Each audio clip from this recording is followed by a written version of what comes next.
Thank you, thank you.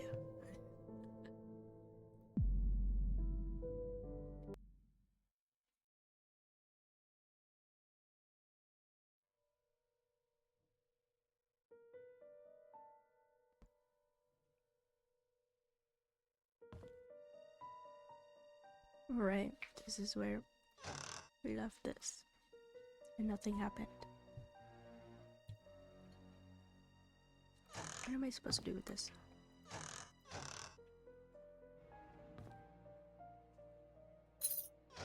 Oh!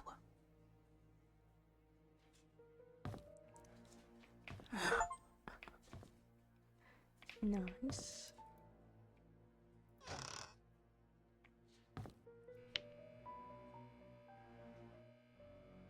No.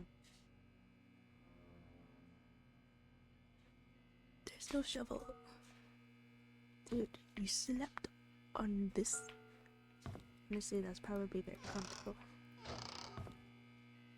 It's like sleeping on the floor.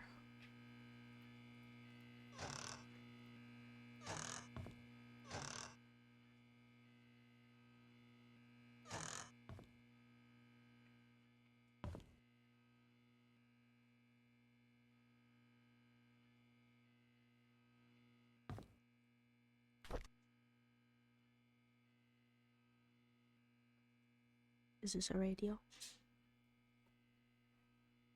Am I supposed to do something with that?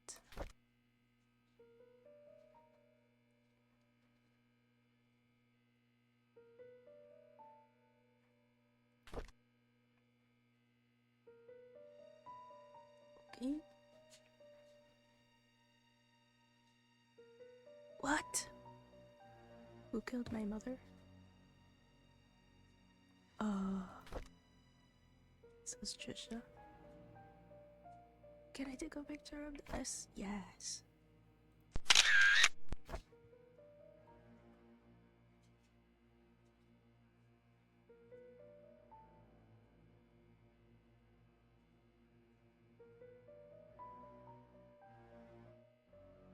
He's my father?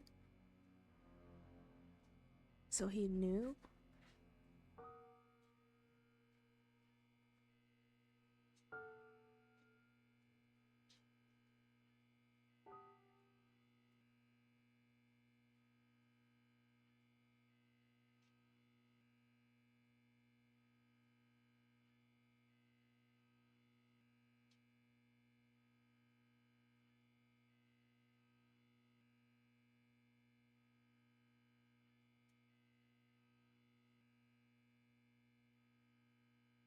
Interesting.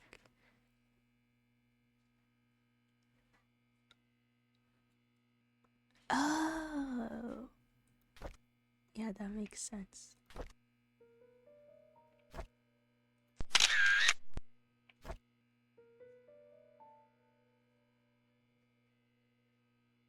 Time capsule. Cemetery. We need to open that. Old sewer entrance where? Oh yeah. It's by the hospital. Okay. Birdhouse. The birdhouse is important. But nothing happened. We could go back. But we already knew all these houses. Okay, so old sewer entrance and birdhouse. And then we still need the shovel. Okay. Why was she killed? Okay, we have a picture with the baby. Is that important? I'll take a picture anyway.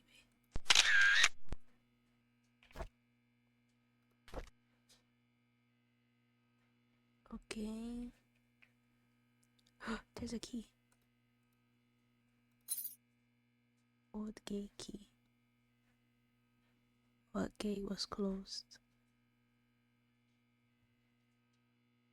Zoom in on the typewriter.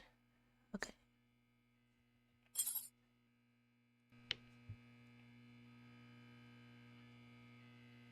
Oh, he found out. He found out.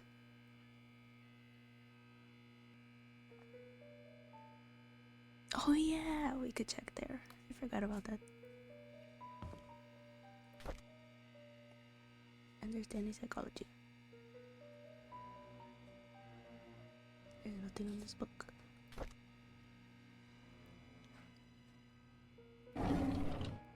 Another key. Oh, the music box. Oh my god, I'm so excited.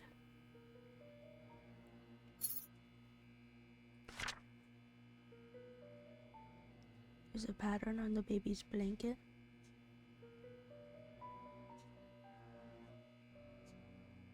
Have we seen this blanket before?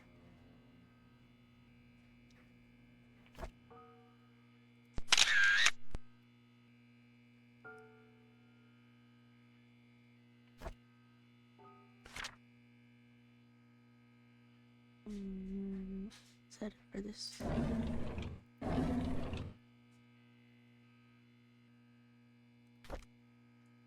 Scott's diary. Oh yeah. Okay. I realized who I am from the moment I saw the photo. I have the exact same blanket. I know who my father is. Everything makes sense now. Whoa. I visited Andrew today. I needed to know where they hid Mom's body, but he cried and begged me not to say anything about it anymore. There was no room for whatever question I had left. I then told him I am the boy he gave to Father Calvin to get rid of. He was utterly shocked. After that, I left. I could not bear to look at him for another second. I know who I am, and I now feel everything is falling apart. Oh God. Andrew came to the cabin and told me where the body was hidden. He said he was sorry and left it. Externally, I was quiet. Internally, I was sputtering and livid. After he left, I came to my room and cried. The well had dried up and was covered in moss. I wouldn't have known that the well even existed if I didn't work at the mansion. I finally found Mom's body. I buried her in the cemetery next to Father Calvin. Okay. There was no tombstone for her, just a wooden cross. I don't think Father Calvin would mind. After all, he was the one who saved me. Okay, so that's where Sophia is buried. A month has passed. I haven't worked since, and I have stopped meeting anyone. Trisha knocked on my door every day, but I would hide each time. She cries every time, begging me to come out, anxious to know why I won't see her, if she has done anything wrong. I don't know what to say to her, but I know we cannot be together anymore. Whoa. The black-haired lady, isn't that Sophia? Those are old photos.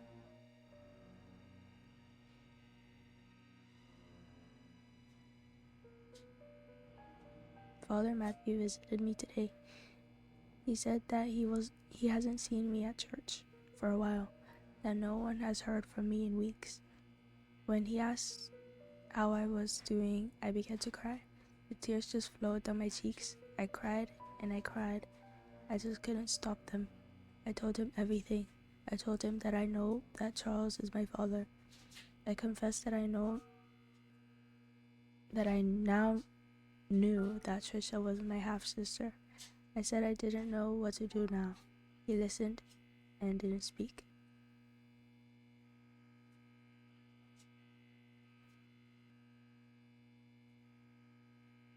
That is Sophia. Okay, yeah, I can wait. What do you mean no? The black-haired lady is Sophia. That's his mom. Someone is following me? The person I keep seeing, or the person I saw that one time?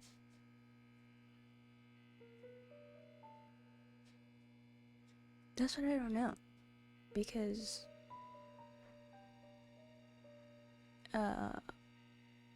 we don't know if Sophia is a ghost or not. Because how would she be able to steal all the beds if she was like actually human at the hospital?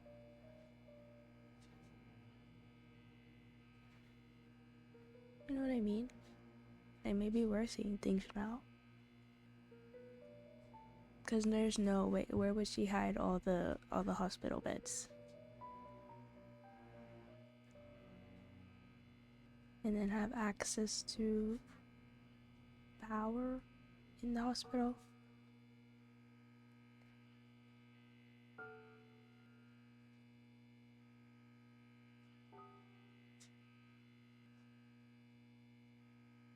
Maybe? Who knows, girl? But then also, I don't know, man. Maybe he thought she was dead, and then he buried her, but then she like dug herself out. Maybe he didn't. Like, she definitely wasn't in a coffin, I don't think.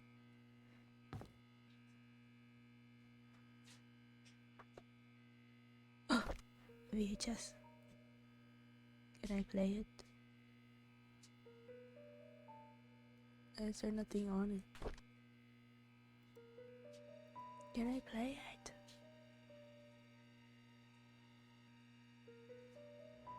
No, not put herself back in the well.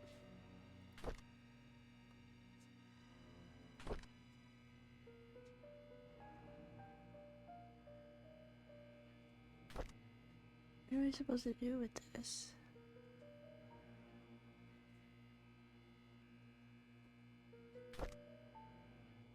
Anywho, there's one of these again, but it doesn't seem to be important.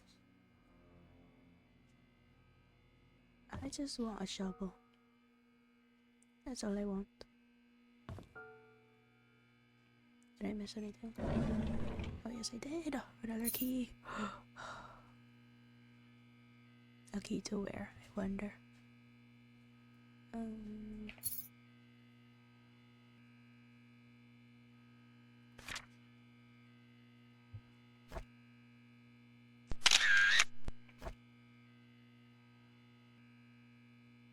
Old sewer entrance.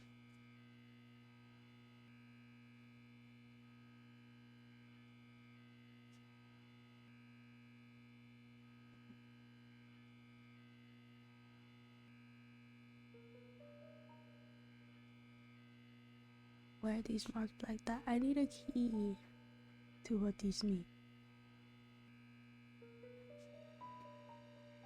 I'll just go to all of them. See if there's anything there.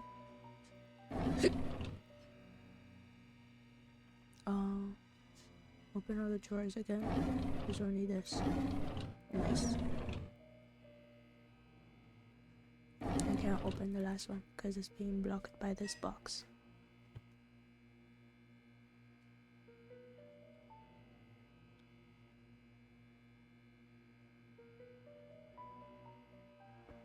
Okay guys, we got some progress. Let me see. Map. Okay, yeah, that's a sewer map. Music box. Let's go. I left the light on. I'm scared. What if there's like somebody upstairs or something?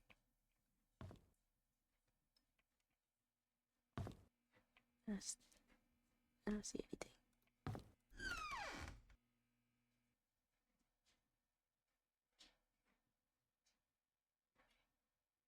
Yeah, I know. That's why I started looking around like that. Okay.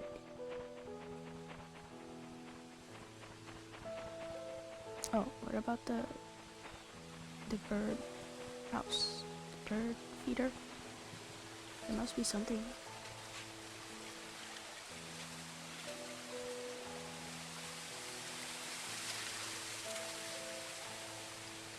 Maybe I'm missing something. Oops.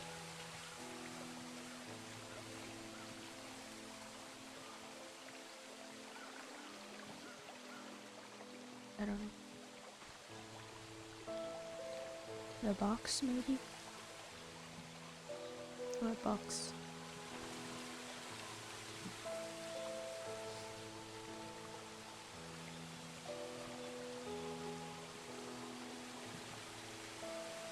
Tree stump. Oh, there's. That's locked up. Alright, let's go to the music box. That one is a code. I think. I have to check.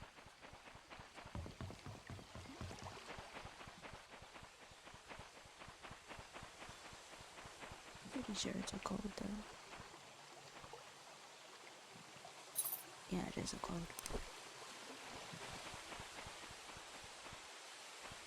Wait, get out of here.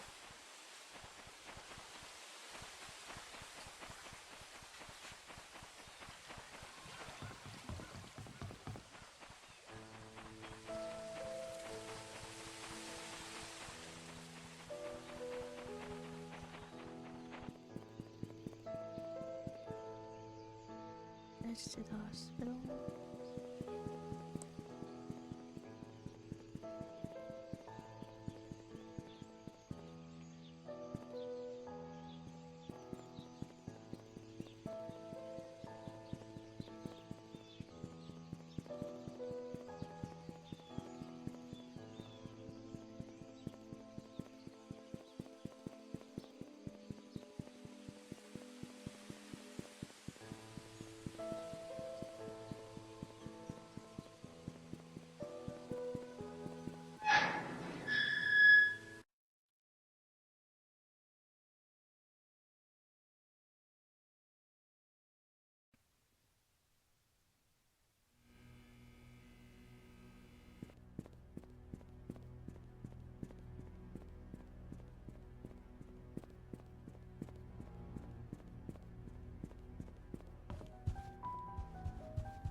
Okay.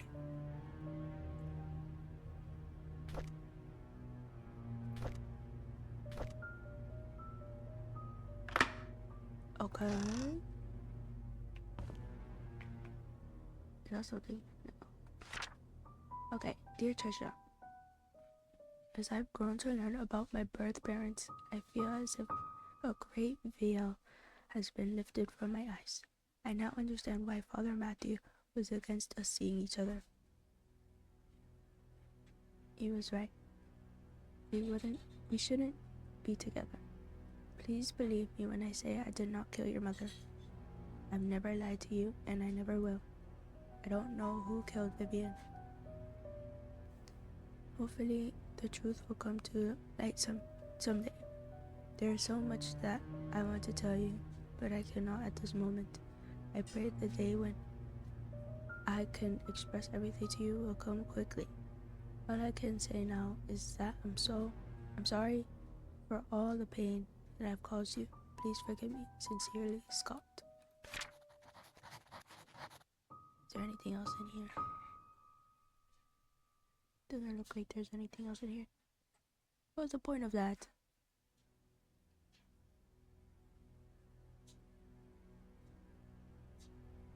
Yeah, I don't see anything else. That looks like something, but it's not. Sticky note on the dresser wall. Just requested that all her books be brought to her room in the hospital. Are you seeing that though? Can't get to her room. What other keys do we have?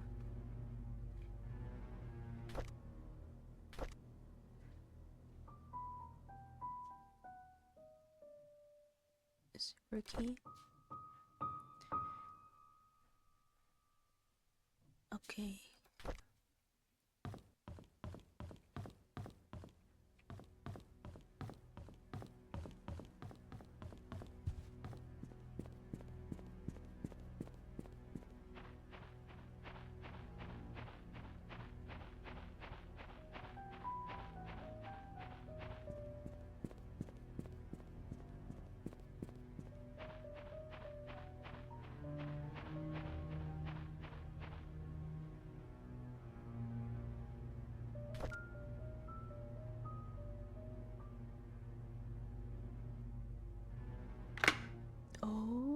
open?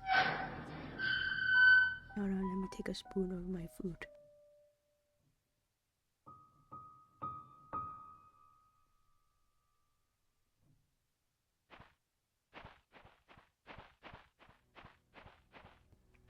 I'm quite nervous about this.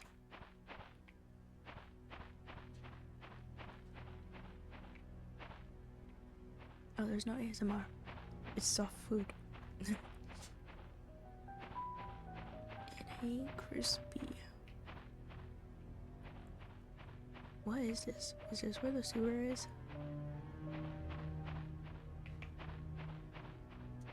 Trail closed. Do not enter.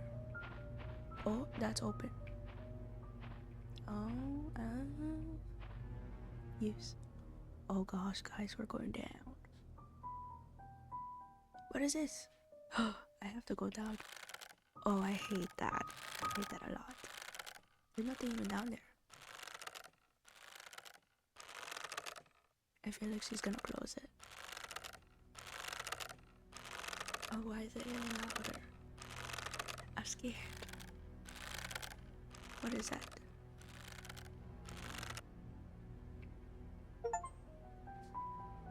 Here she lies. A necklace.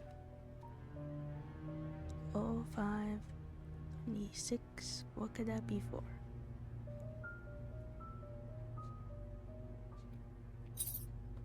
That has to be a code. Anything else down here? It's awful.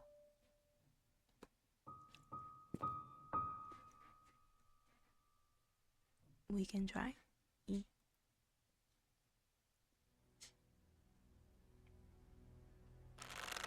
Why is it so slow?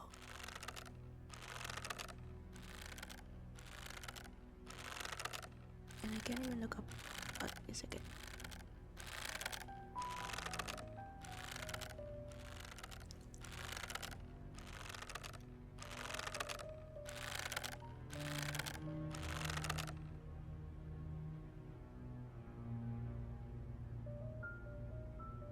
And it's not a hard climb. Girl, when your life feels like it's in danger. That adrenaline rush. That is not a hard climb.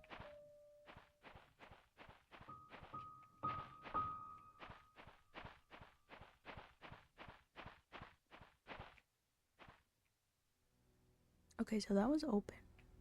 And this is where we saw the lady before. She was like standing right here. At least that's where I saw her.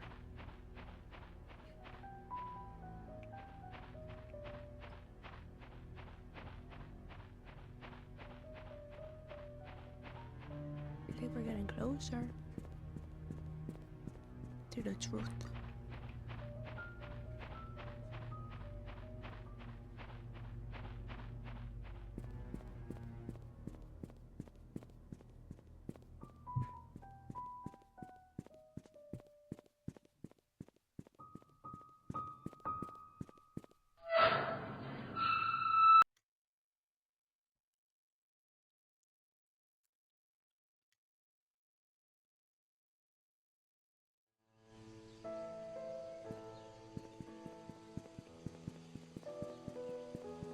This is sewer.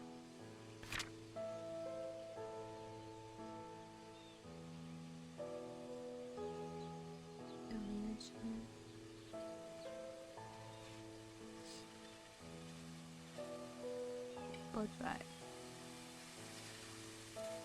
Mansion and Maple Drive.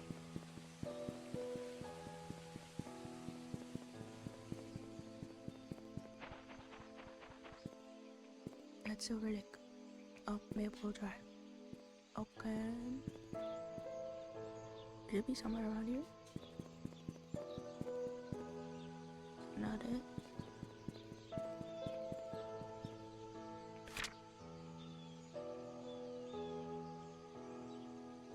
Maple Drive. Mansion.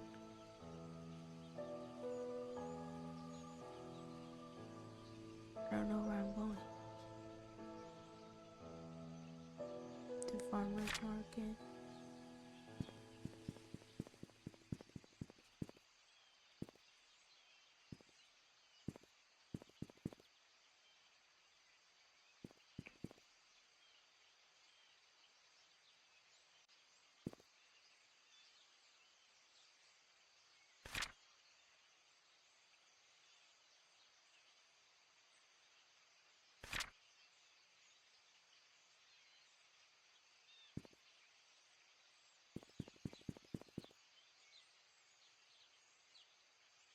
The key.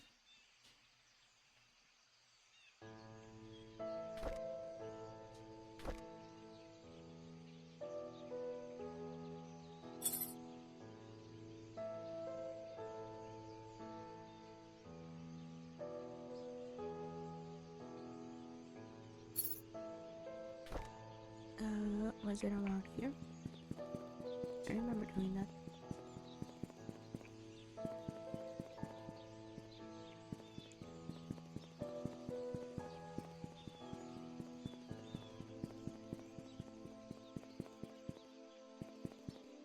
Did I look at this car already? Was this car here? Yes, I did. Could have sworn this car was blue. Oh, with this space. But there's no keyhole. I don't think this is.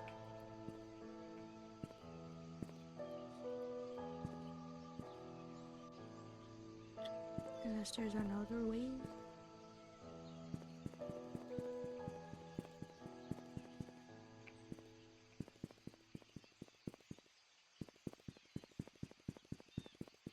Another one.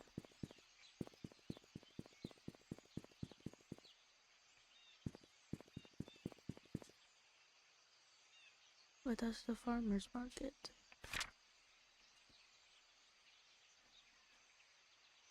Farmer's market. Old sewer entrance.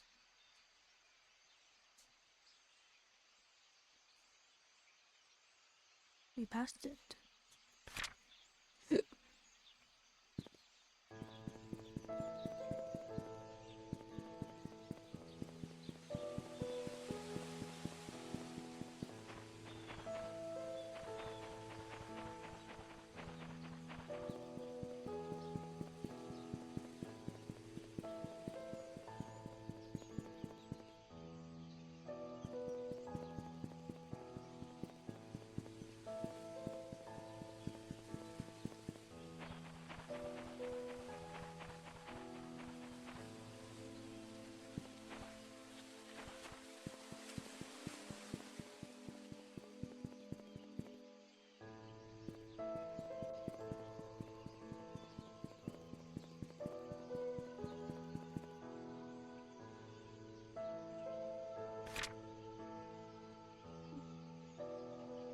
Painscreek map.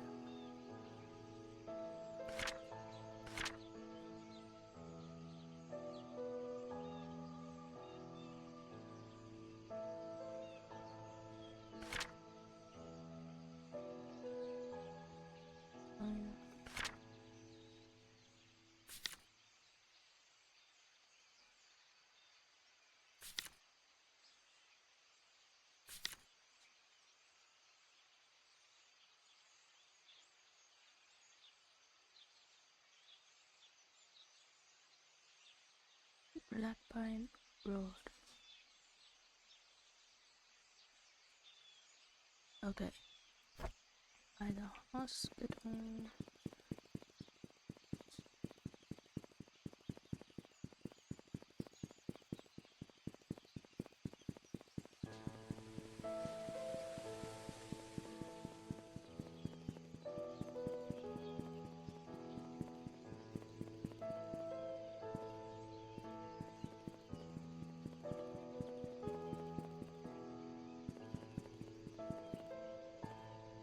The hospital. Oops.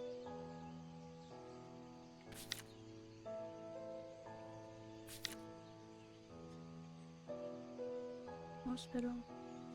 Dorothy's house. Okay, it's on this side. Dorothy's house. This is Dorothy's house.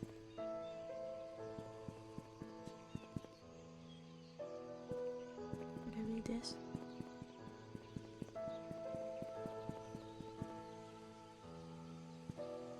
I'm lost.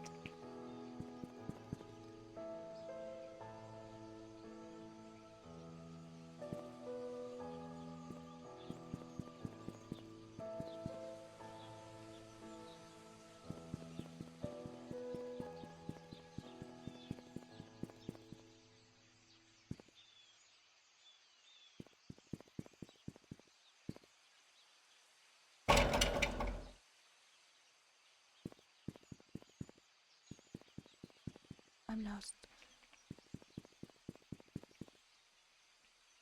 This gate? Or is there another gate?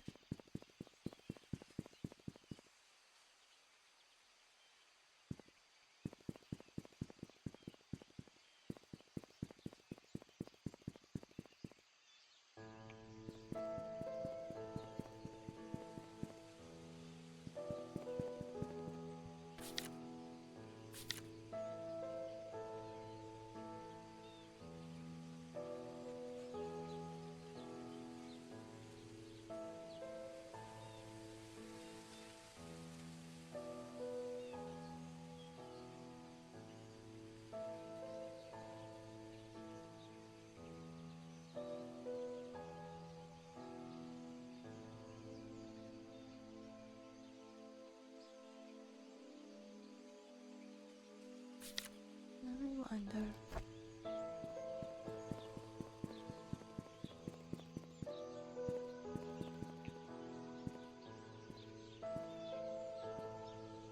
This doesn't have the option to unlock it.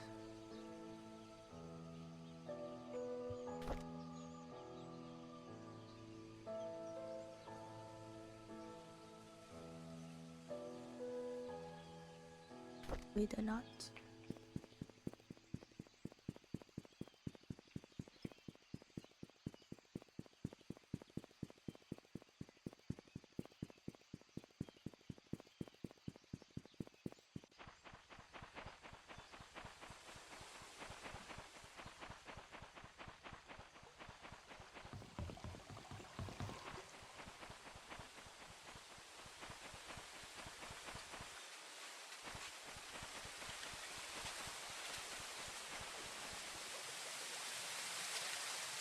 I don't remember the code.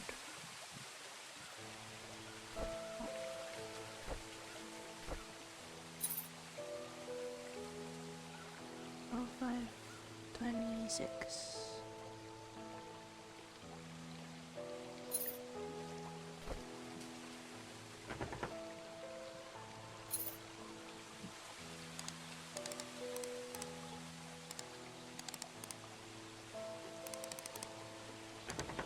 That didn't work. Must be for something else.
Wonder if the key could unlock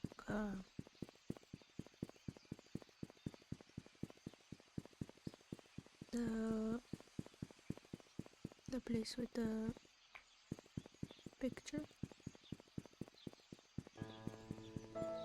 This place.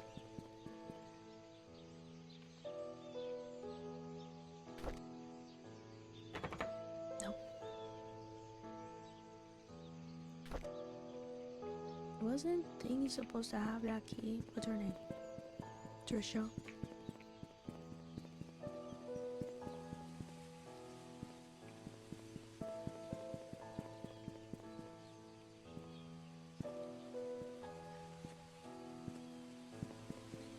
Let's see if I'm missing something.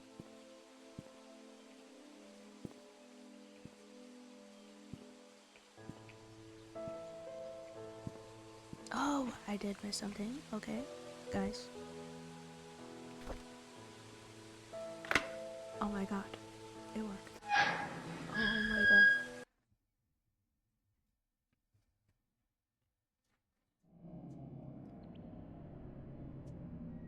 Oh, this is very off-putting.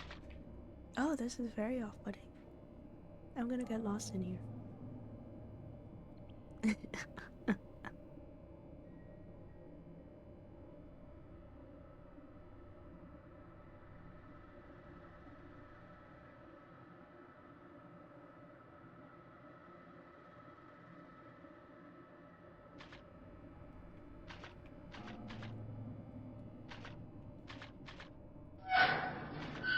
And it's unlocked.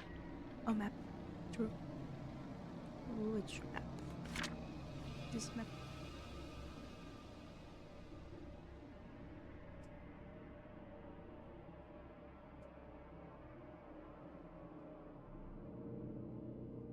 To the hospital. Oh, sewer entrance. Is this where I just turned?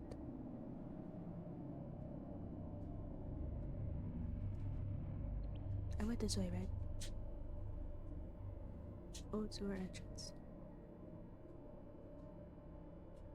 I don't know where I went.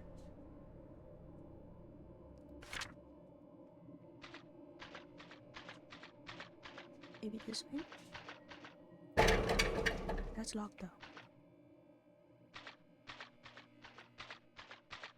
Only one way to go. Actually, we could have gone the other way as well. Ew. It sounds so sloppy. What's that? Oh, that's sunlight. Is this another door? That's locked as well. Why can't I open that? You just move that. Should we find out where this leads to? Oh no, we can't. There's only one way to go.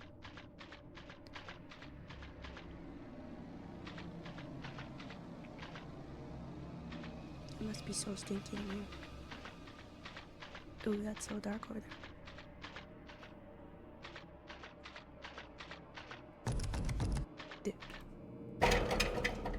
Dude.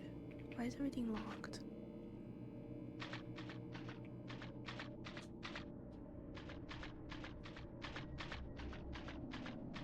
I don't want to miss anything.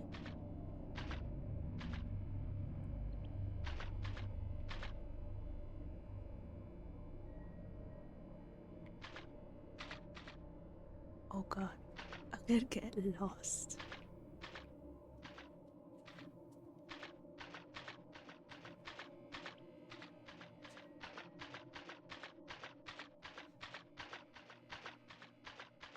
This place is massive.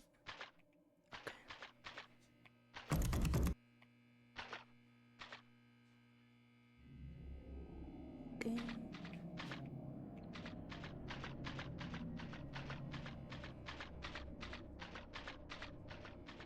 Yeah.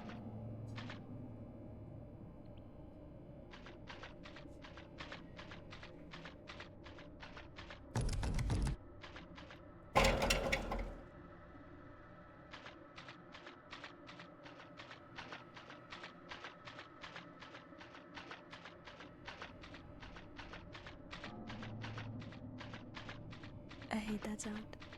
It sounds so sloppy.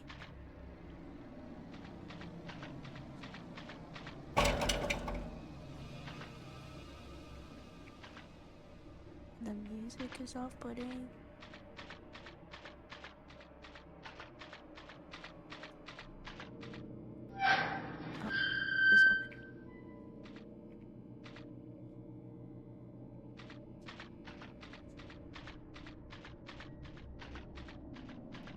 god, I thought that was a dead person.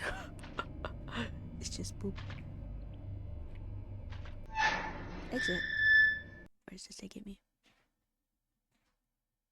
Is this where we started? I don't think so, right? This is a hospital. Janitors. This is the hospital. Guys, we made it.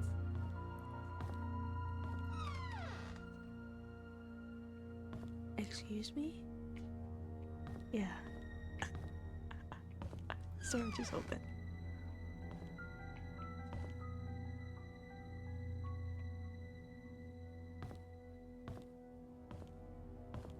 Pick up. I have a hammer. May be useful.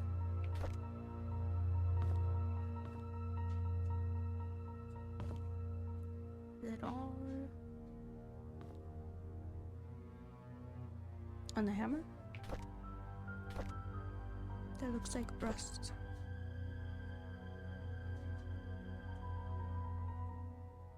It just looks rusty. Ma'am, I don't think that's blood.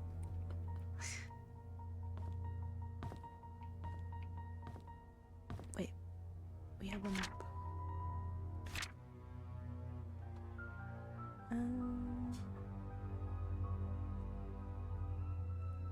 This is the basement, right?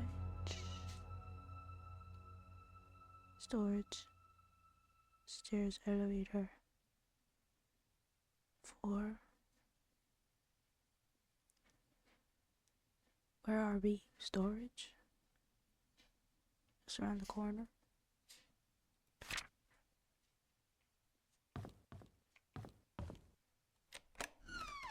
Okay, that's unlocked.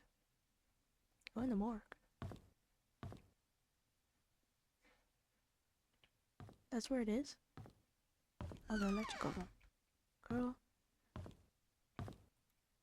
I need the lights on before I deal with... Go back? What?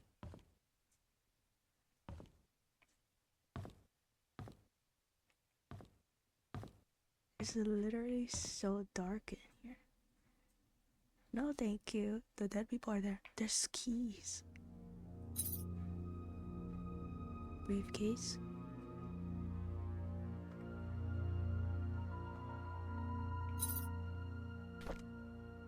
BH.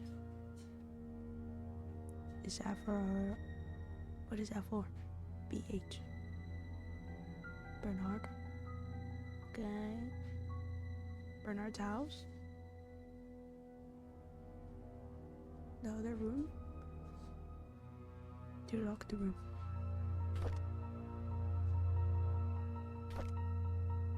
This is Steve Moss. I got Dorothy last week. She told me something interesting about Sophia. There was a puzzle that she received from Matthew when she first started working at the mansion, sort of a birthday gift for her. In that puzzle, Sophia was to visit both hers and Matthew's favorite locations in Painscreek. In each location lies a clue that Matthew has written on the wall of the building exterior. The clues, when put together, will point to the location of her gift. I thought that was a neat idea. Sophia's favorite places. Okay. 1. Anne's courtyard. In suites. 2. Bridge over the stream by the gate entrance. And 3. The post office. Why would someone like the post office? And where can I find Matthew's favorite places? I received an anonymous message this morning. It claimed that Scott wasn't Vivian's killer. Unfortunately, that's all I got. I've had my doubts whether Scott really killed Vivian. He sure had the motive, but upon reading all his diaries and looking through his investigation notes, I can't help but think that Scott didn't kill Vivian. On the contrary, he was trying to find out who killed Vivian, as well as what really happened to Andrew, Reed, and Dr. Johnson. I still don't know if this anonymous person is a man or a woman, but they've helped solidify my thoughts on Scott. I received another message yesterday. It told me to look into Bernard, the mansion's butler. Oh. I can't help but feel that this person is trying to tell me something, but not exactly what. The person said I will find something in the house. Today I received a key in the mail with the initials BH. Does it stand for Bernard's house? Okay, Bernard's house. That's not his last name. I've searched everywhere and read all of Bernard's diaries. Something just doesn't add up. Maybe it's just a hunch, or simply that I'm thinking too much. But would he have really killed Vivian? There's something else about his entries that make me pause and wonder if he was indeed a murderer. I photographed all the pages. Okay. Steve Moss, why is his license here? Did they kill him? Oh god. Should I take a picture of it? It's really important. I'll take a picture of it, just in case. I'm trying to put it straight, but it's not. It's not working. Please. Okay, it works. Oh.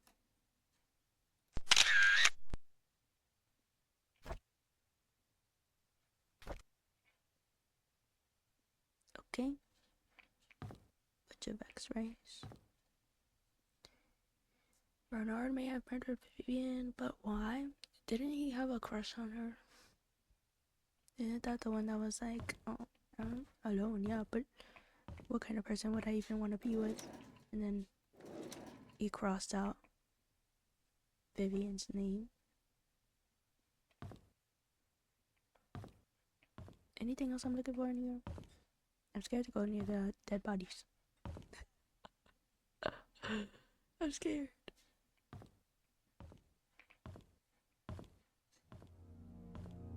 Touch them. There's nothing to touch. They won't open.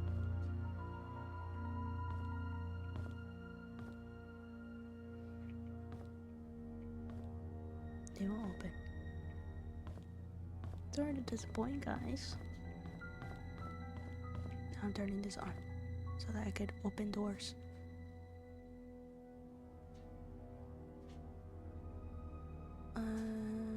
Switch.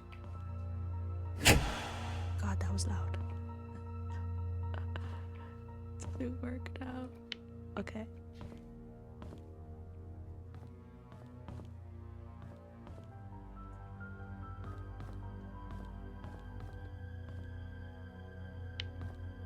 Okay. The lights are on. I can open doors with my key card now, yes. Opening. Assuming he had access to many rooms.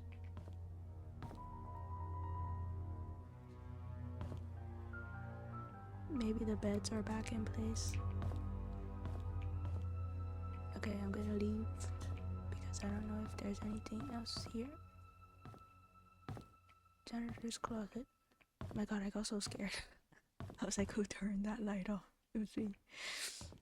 Oh god. Okay, I'm gonna close this door. That light is too bright. It's off-putting. Nice. Was there anywhere here? Why are the lights off?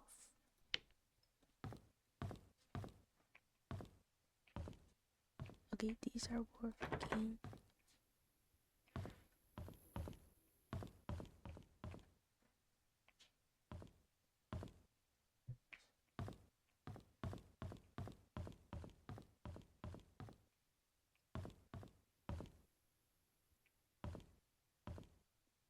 Okay, e-card.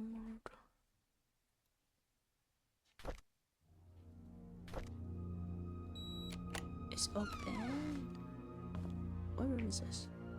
Office? Okay.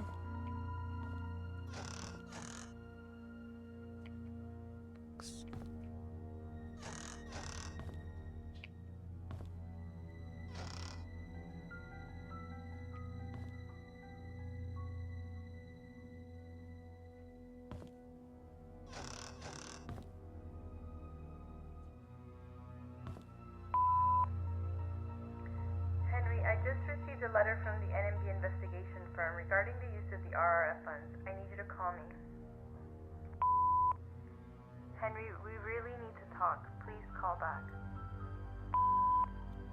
What's going on, Henry? Why aren't you returning my calls? This is really important.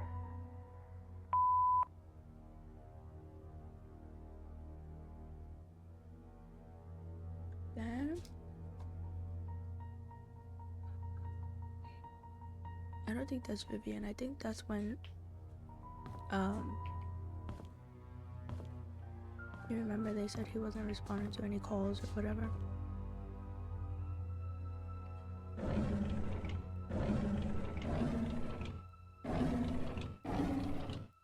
Oh, to Charles Roberts. I don't know if it's a joke that you sent me the threat letter, but if you knew about the well, then you must have found the truth. Just so you know, your wife was the one behind all of it. Jesus, I can't read. If you have any grudge, it's with her, not me. I was just a witness in Sophia's death, nothing more. Henry Johnson, June 30th. Fax it tomorrow. I don't know. Charles kind of sus because he really liked Sophia.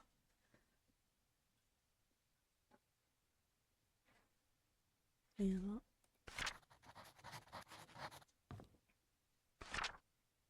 I know what you did. Meet me by the well at midnight. You know which one. Come alone. We saw this, right? In the investigator's car or whatever. Yeah.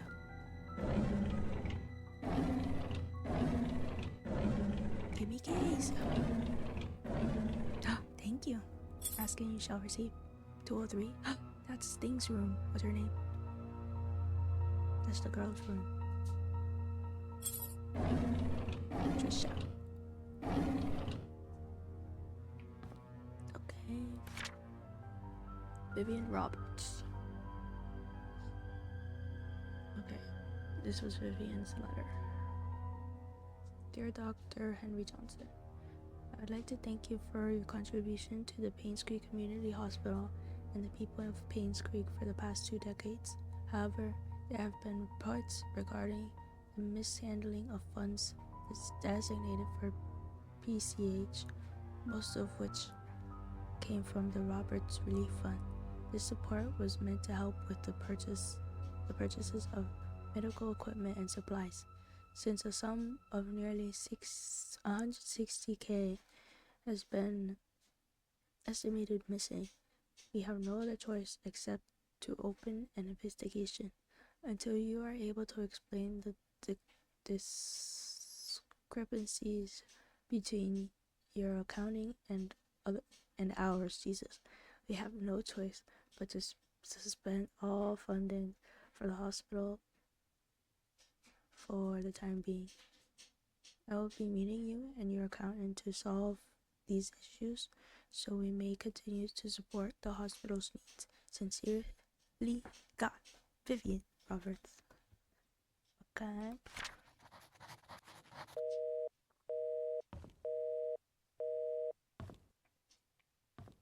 Anything on the phone? Nothing on the phone.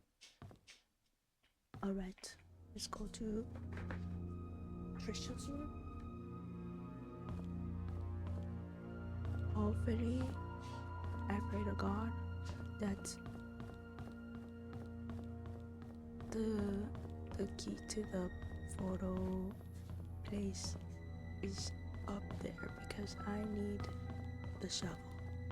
I feel like that's important stuff there. Don't know why I didn't do this. 203. Let's go.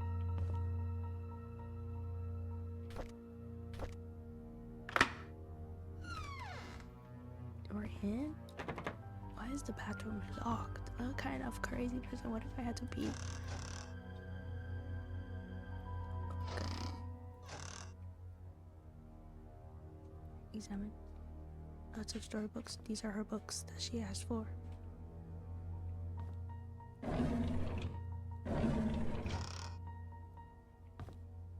Lots of milk.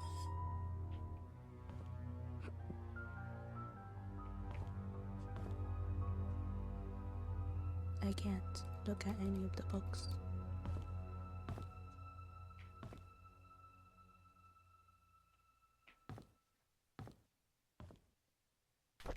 Another VHS tape. Oh, Happily Ever After.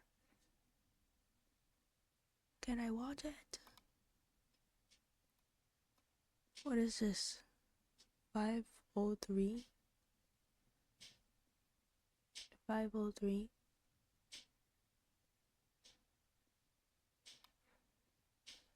Is that it? I don't wanna watch it. God damn it. I'm gonna take a picture of that too.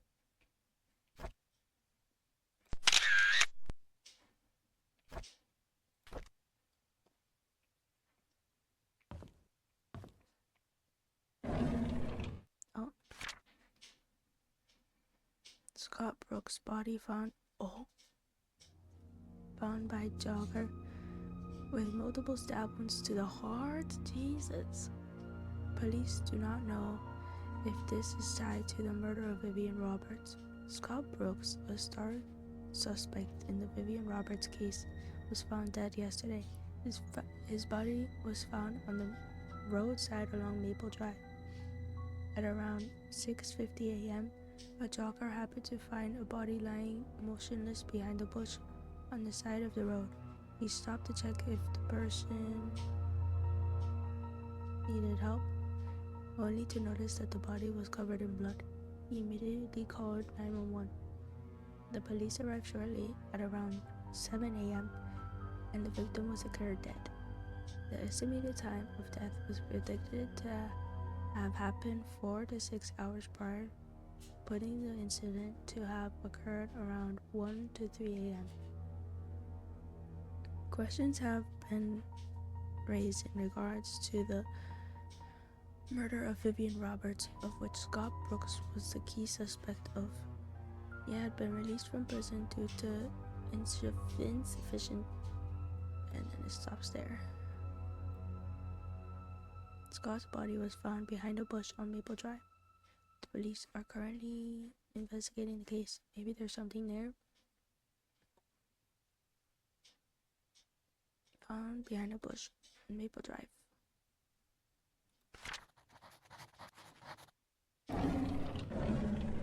Oh, another key. Thank God. A room key. What room could this be? A room to the mansion? Perhaps? In the mansion? It would be here though. Read a diary. Dorothy's diary. Interesting. Yesterday, on hearing that Scott was apprehended for the murder of her mother, Trisha collapsed. The hospital called this morning to inform us that it was just a nervous breakdown. However, they've suggested that she should stay there for another few days. Charles is asking me to stay by her side. It rained today. Trisha has always hated the rain. She stayed in bed, tucked under the blanket, nearly the entire day. Here and there, she mutters Scott's name out loud. She cried herself to sleep a few times. It pains me to see her like this. Charles visits Trisha almost every day. Today was quieter than usual. All of a sudden, he told me that Vivian had been seeing another man. Vivian was seeing another man? Girl. Apparently, a banker. For more than a year. He asked me if Vivian ever talked to me about it. I said I didn't know anything, but was sure that Vivian would never have done such a thing. Then I realized that Trisha was awake. I'm not sure if she heard our conversation. Okay. Sheriff Howard came today. He asked me if I remember seeing anything suspicious the night Vivian died. I've already told him everything I know. It's frustrating to be asked over and over about things that I just want to forget. Before he left, I asked if Scott could really be the killer. He said he's wondering the same thing. If Scott was not the killer, then who killed Vivian? Interesting. Derek came by to see Trisha. I asked him how he was doing. He said that the medical expenses for Wanda were more than he expected. Even with Charles's help, he's been forced to use up most of his savings. He's currently searching for a second job. He asked me if there was a future for him. Traveling with Charles made him see some of the rather ugly sides of the world. His mother was hospitalized with terminal cancer, and seeing his best friend, Trisha, like this pains him. I didn't know what to tell him. Before he left, he leaned closer and whispered, "Would it have been better if Scott just never showed up? Would you have chosen me?" Whoa. I wish that I never heard that. Whoa. What is he talking about?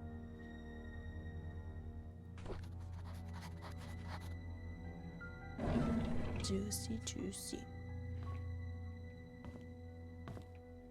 Yeah, he's always been jealous.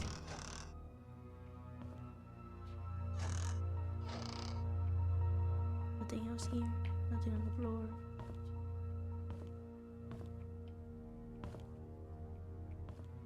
Interesting. Oh, it's just okay. Nothing here. Okay, where do we go now? What do I have? I have this. Looks like a room. Give me a second.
Okay, I'm back.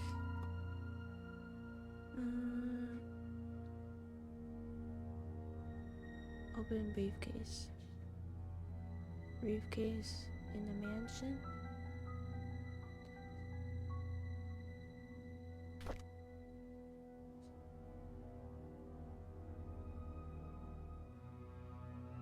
In hotel.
No. Isn't this one of them?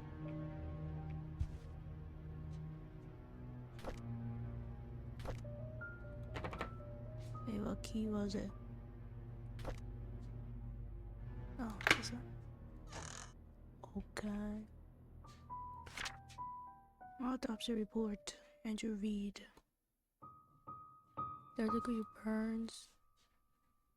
Okay.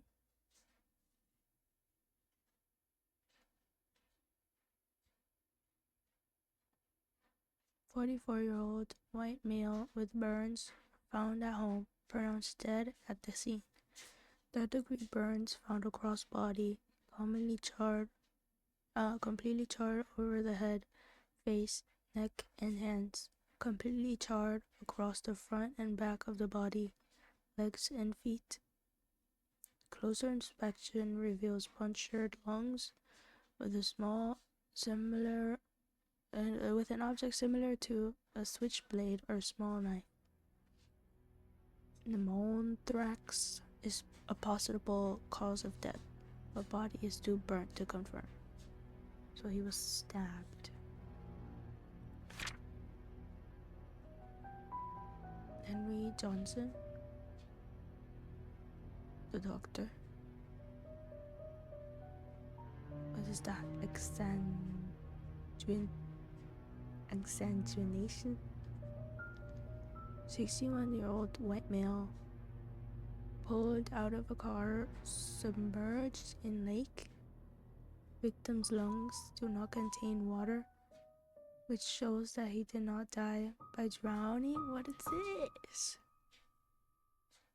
Due to the prolonged submerging of the body in water, the estimated time of death might not be accurate. The estimated time of death is between 12 to 16 days.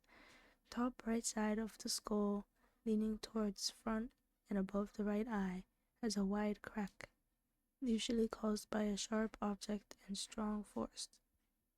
Front torso, face, and back portion of forearms suffer numerous lacerations.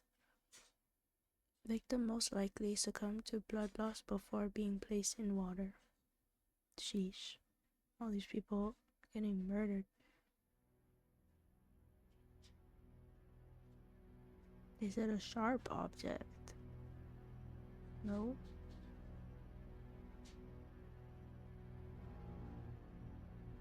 Sharp object. No, it's not the hammer. It's not the hammer. Same thing for Vivian. 55-year-old white female found lying in front of mansion gates, pronounced dead at the scene. 12 centimeter wide and 7 centimeter deep crack found on the right side of the head. Impact caused by strong force with a sharp object. Lacerations on front torso and back sides of both forearms. Vivian died from loss of blood. So they died the same way, basically. Henry and Vivian. Interesting. The code for Charles' safe in the gallery is Vincent's birthday. How could I not have thought about that? Call Sheriff James, check his file. 7741. We have this already, right? Right?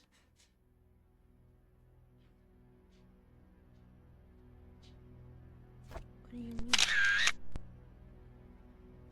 Sheriff James, check his file. What is that for? I don't remember. Sheriff office code. Oh, okay. And the picture. You have this picture. Nothing is written on it.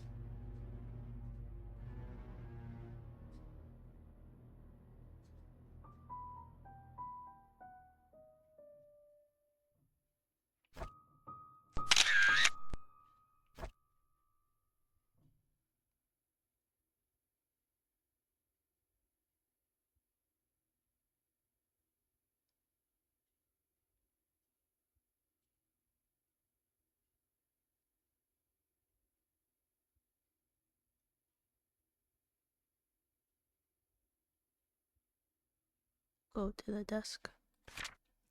We shall see. Okay, where are we going now?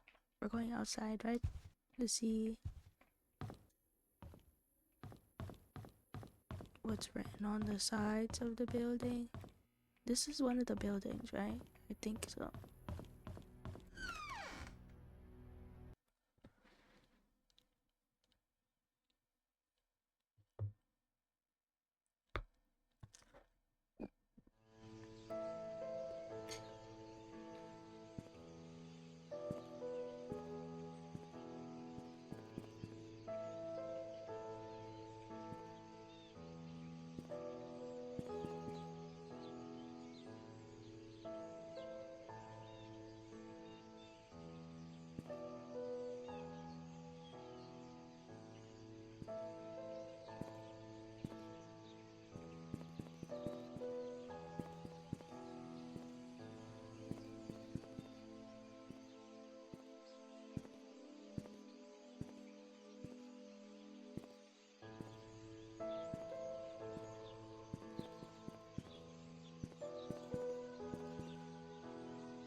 You guys see anything written? I don't see anything written.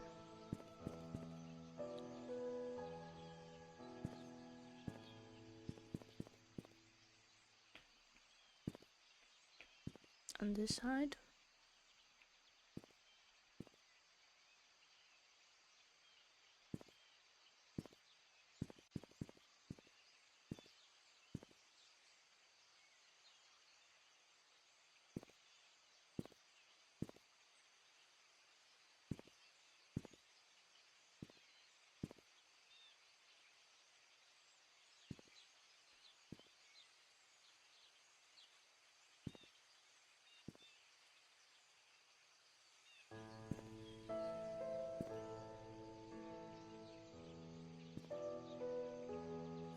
Oh, bird.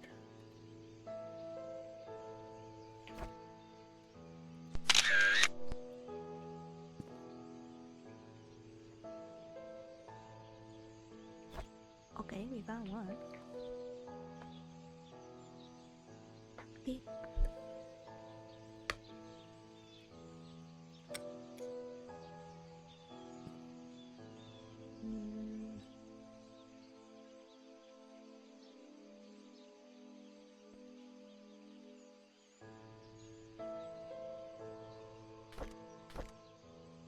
But where are the other places? Where's the post office?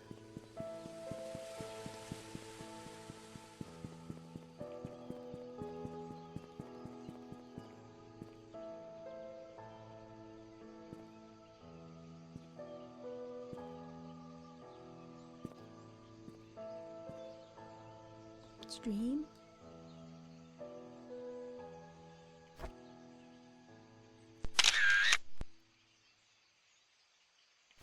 Those are other places. Where do I find that?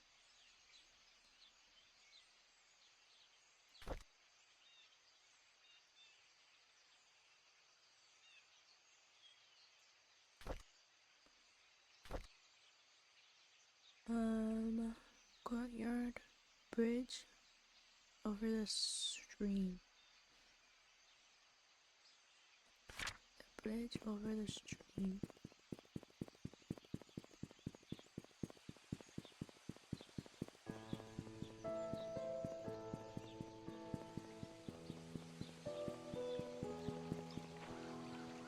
This bridge?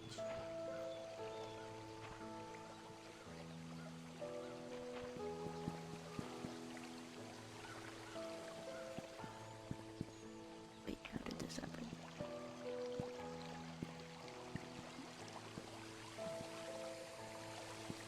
Stop.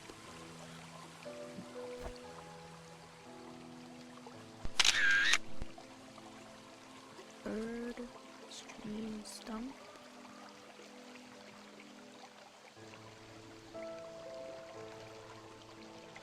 Put it down. distracting.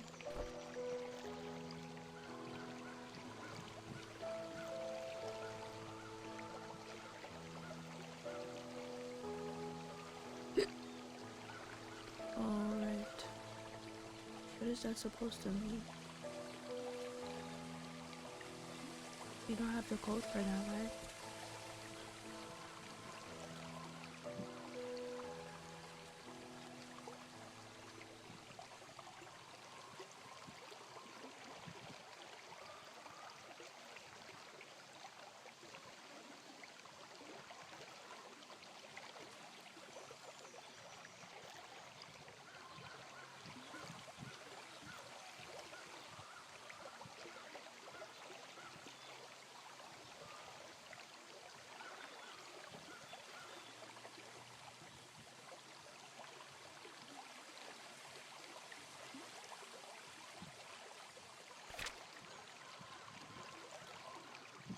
Hey, who is that from? That was Sophia's favorite places.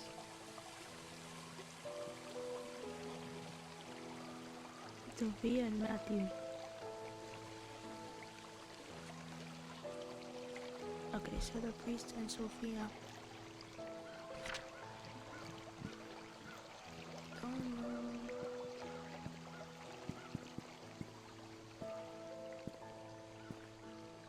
What the code could be. What other stuff do I have?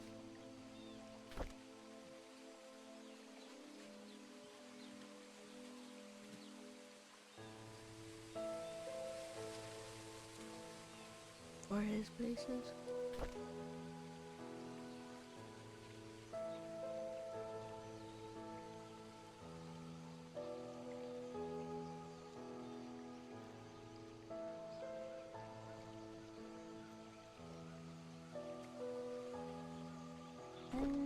Matthew.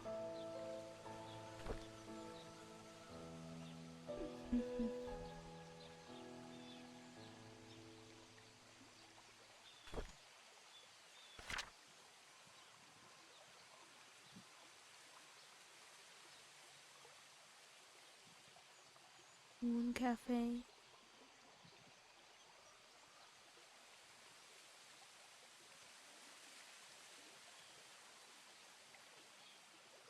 Moon Cafe, the church, and Little Big Books. Moon Cafe, the church, and Little Big Books. This is Moon Cafe. Playground.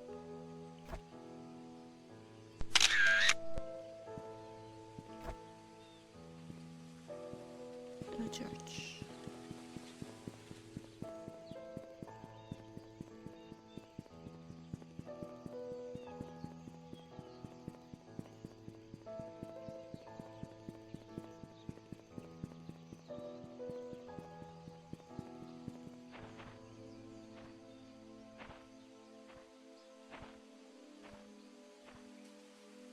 Oh, is this the code? Oh my god.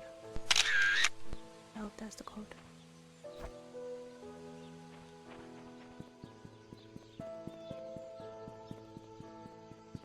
Do we need to go to Little Big Books? I feel like we already know. Where is Little Big Books? Is it this one?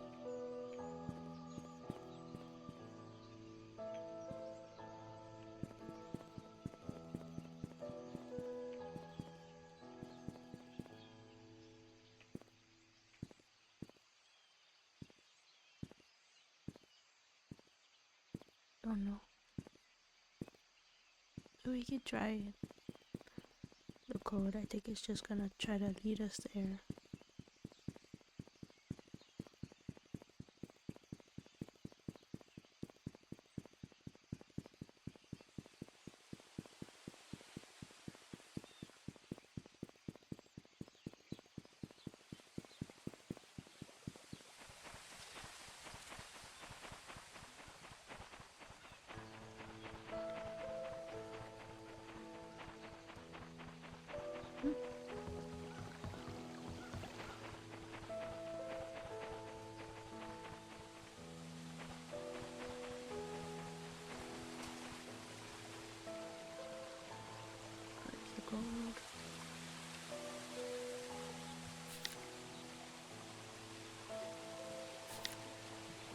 1, 2, or 3.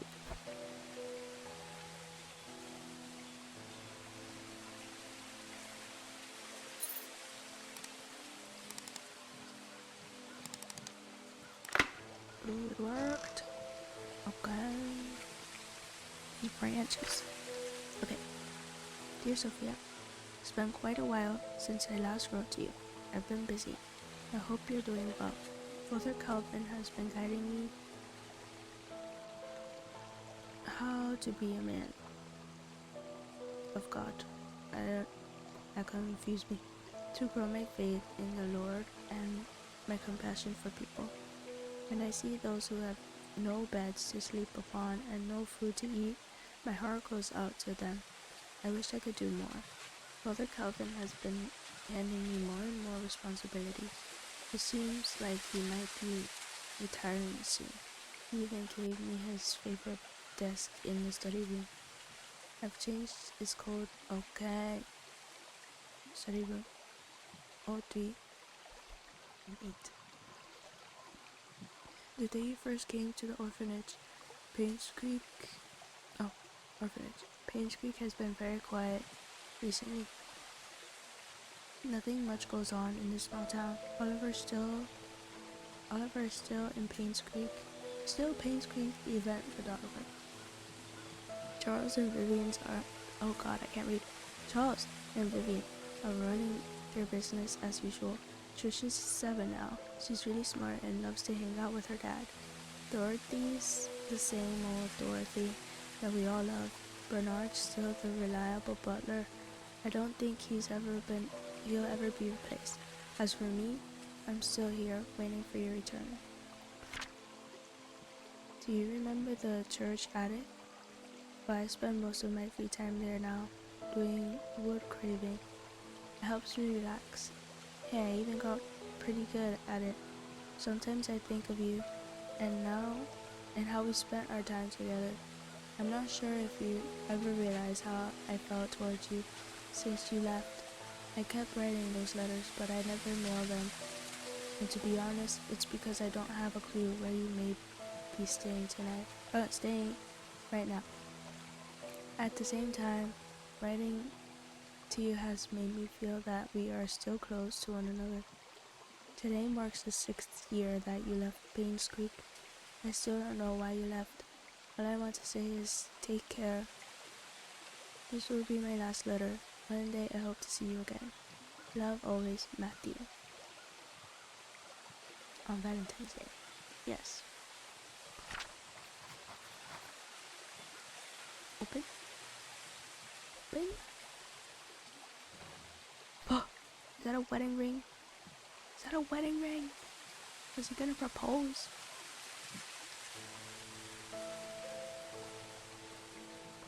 Okay. Dear Sophia, please wait for my return. Love, Matthew. Every moment I spend with you is like a beautiful dream come true. Happy birthday. It's her birthday. I'm assuming. Oh my god. Yes, yes. Oh, I should take a picture of this as well. It has a code.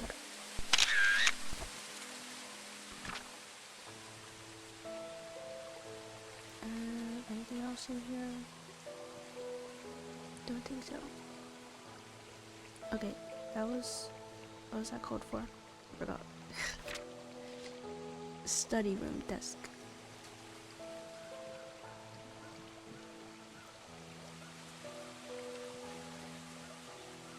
At the church?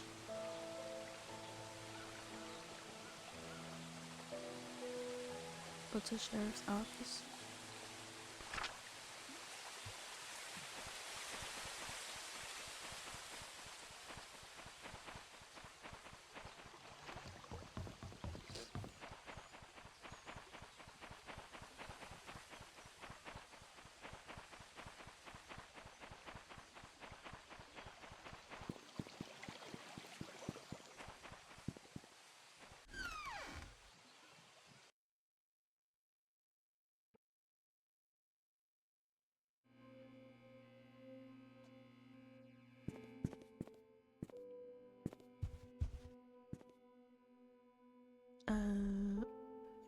was this one again? Oops. Was that in the... Did I take a picture of it? 7714.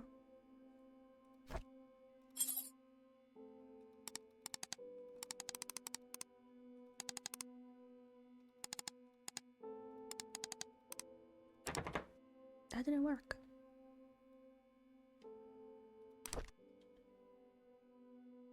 That didn't work.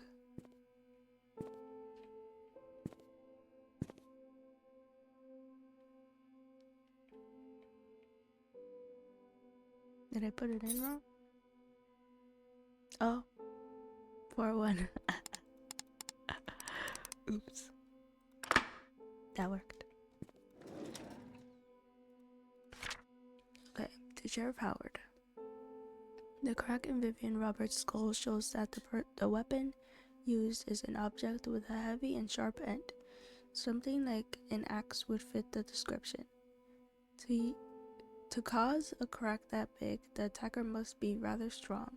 I'm assuming it's either a man or a strong woman who is experienced in the use of the weapon. The victim must have been facing the attacker because of the lacerations found on the front of her torso, as well as the back side of both forearms, showing that she tried to block the attacks by holding up her arms. The fatal strike landed on the right side of the victim's head, just above her right eyebrows. This clarifies the following. 1. The victim was facing the killer. 2. The killer is strong enough to land such a clean but deadly blow. And 3. The killer is left-handed. Okay? The killer is left-handed. Since the murder weapon was never recovered and confirmed, my assumption of it being an axe still remains. Since this is me doing you a solid, do not, under any circumstances, leak this information or I will be in big trouble. The guys here in Grand City don't want anyone more than necessary to know about these details. Hope the above information helps. Sean M. Smith. Bernard is left-handed. Is that it? Is there nothing else in here? I guess not. Okay, give me a second. I need to change my laundry.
What better time to do laundry than a time like this?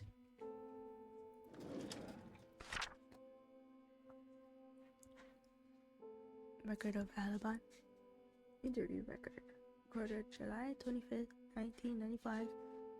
Interview 2, Charles Roberts. I wasn't there when my wife was killed.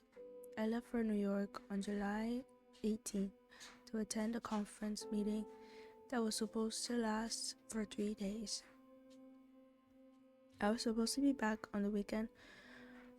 On the morning of July 20th, however, I received a phone call from my butler, Bernard, informing me that Vivian had been murdered.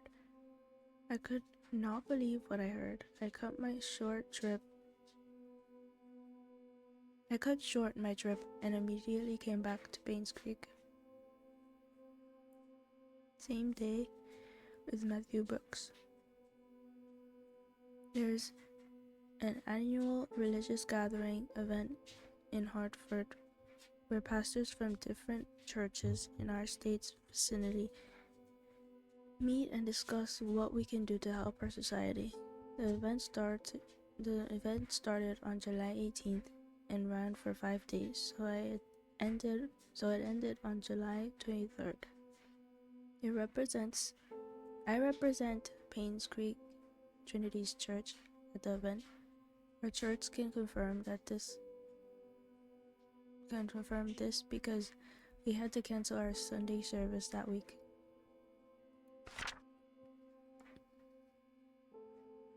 Same date with Bernard. I was preparing for the fundraising event when I felt sick. However, there was no one who can really do my job, so I kept working.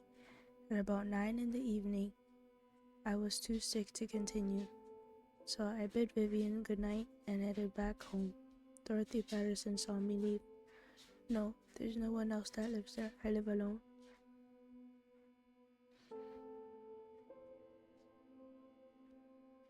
True. Same day to Dorothy Patterson? Yes, Bernard was not feeling well that day, so he left slightly earlier than usual. However, he finished his work before he left. When I saw how sick he appeared, I wondered how he could have kept on working. Well, I guess that's why the Roberts family trusts him so much. Me?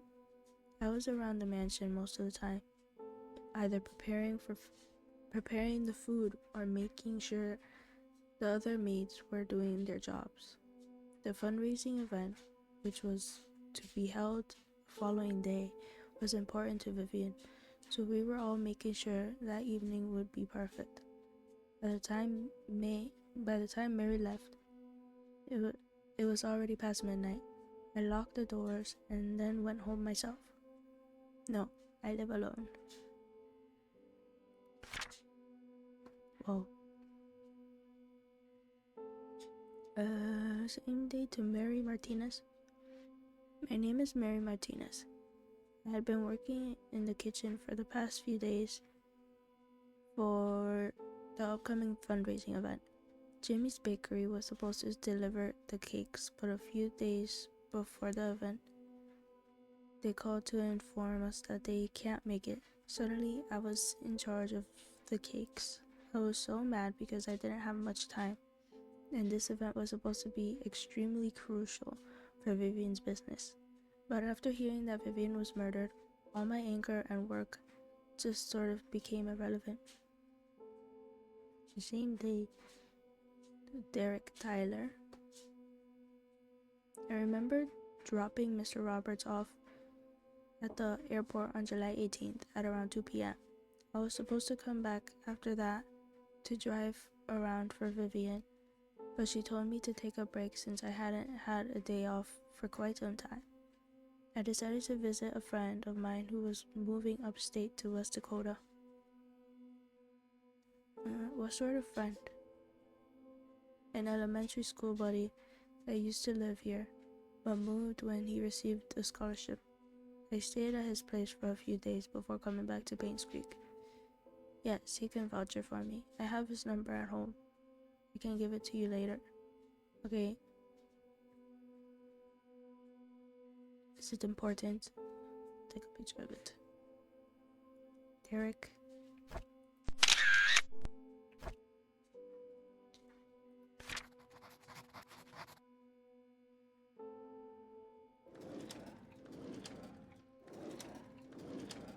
Keys. A car key. A car key?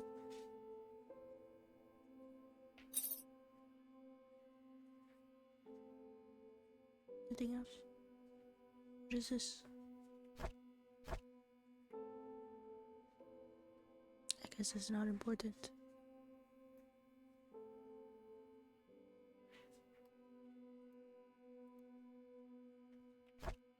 Oh my gosh.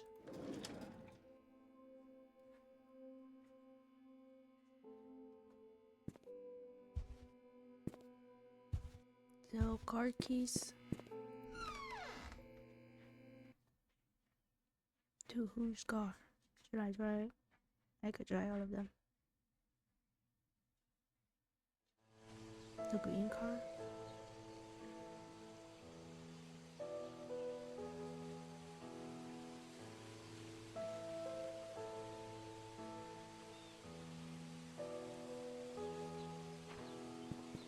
Were we able to open any glove box?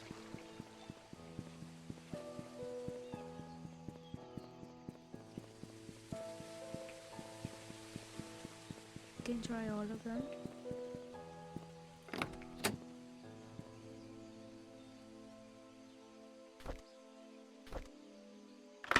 Oh, that worked. Lockbox 201. Lockbox 201. What does this mean? At the hotel? Lockbox. Okay. We can't take that book.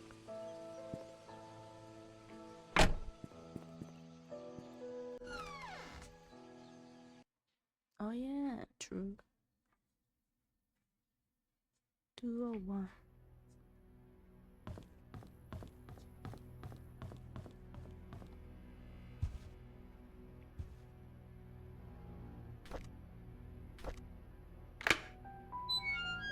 Nice. This is Steve Moss. Ever since I received the messages and the key, I have been following this anonymous person blindly. What a fool I have been. I need to revisit my investigation notes and see if I might have missed anything important. I looked through the alibis recorded by Sheriff Howard. There were 6 interviews: Charles, Matthew, Bernard, Dorothy, Mary, and Derek. Then I noticed it. One of them is lying. Ooh? It was recorded that there was an event. Yeah, I remember reading somewhere about it being cancelled. Where did I read it again? I can't seem to remember. Oh, was Matthew lying? Oh my god, I just realized that the E in all of the killer's messages is slightly off in comparison to all of the other letters. If I can find that typewriter, I can find out who killed Vivian. Oh, typewriter?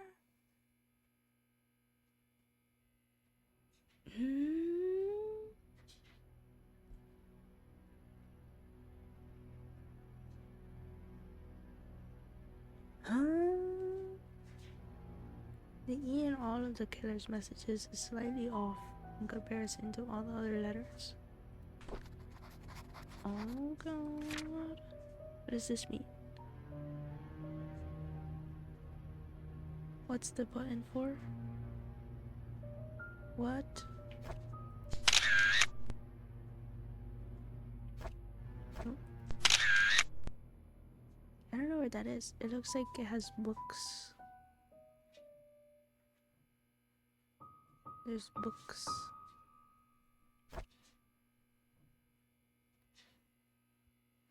Does that look familiar? Is that at the church? The mansion? I don't know. I don't know. What's the button for? What does that mean? Okay. And we can't read that. Oh yeah. He's on to me. And I had to hide the key in one of the drains by the roadside. You'll never find the roadside. There's a key. One of the drains. One of the drains by the roadside.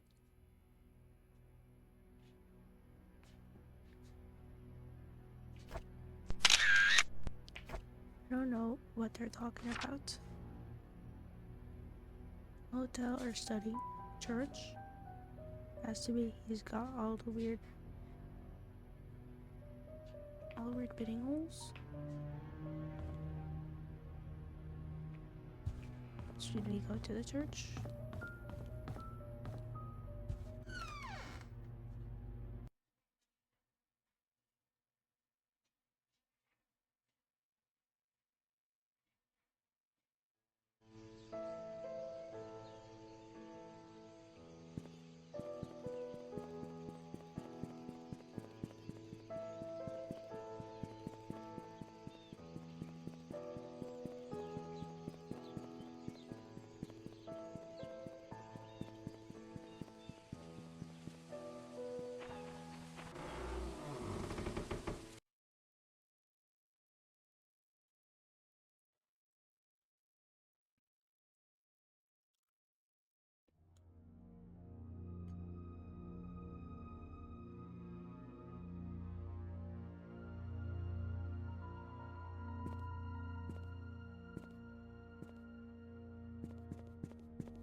Son.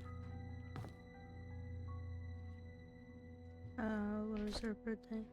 Did I take a picture of her? Oh,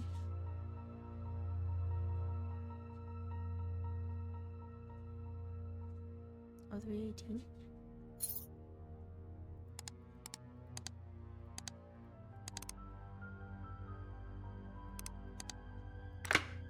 Nice. Another book. Dear Diary. Who is this? Matthew Brooks. Okay. I visited Scott today. I couldn't believe what he said. How could Sophia be dead? How could Andrew, Henry, and Vivian have killed her? Did Dorothy know? How about Wanda or Charles? Did they know? Why didn't anyone tell me? He's going crazy. I visited Sophia's grave today. It was just a wooden cross that Scott made. There was no name on it. I placed some flowers in front of it. She always had a liking for flowers.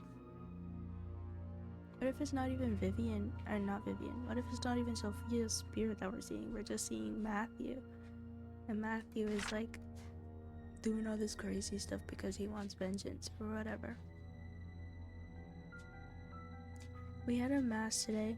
Vivian and Henry were here. Andrew, as usual, didn't come. All I can think of whenever I look at them is whether they actually killed Sophia or not. As they praised the Lord throughout the sermon,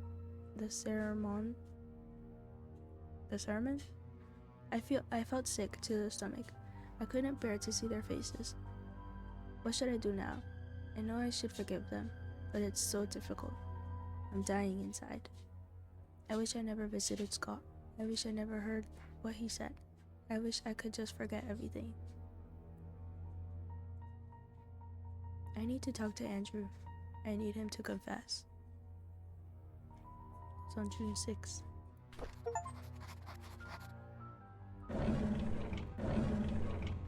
We already read this, right? Yeah. Okay. Well. What now?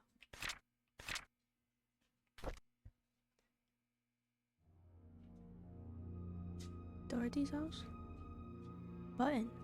Alright. Where is it though? This one? Oh, is it this one? What button? What button? Oh! Oh! Unlock. Do we have a key for that? I don't think so. I don't think we have a key for that.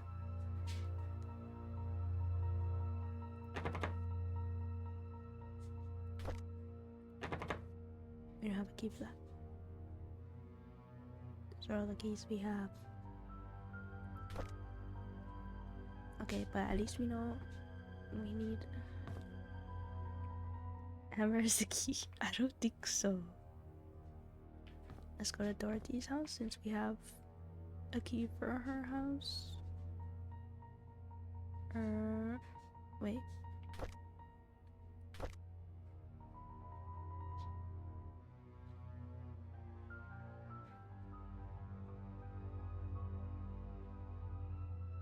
I forgot what that was for.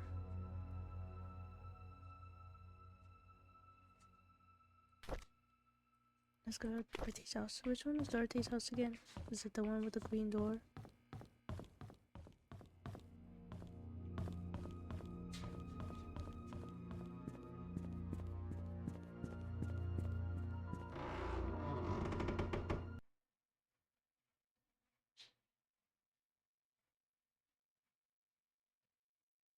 The description of the keys is under the picture when you select it. Just remember.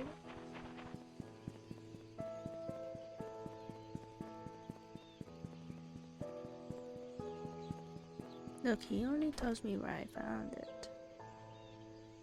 A bedroom key.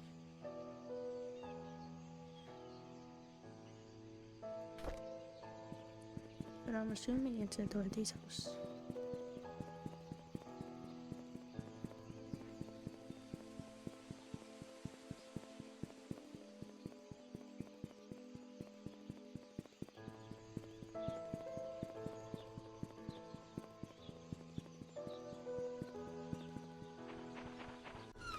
Let's go.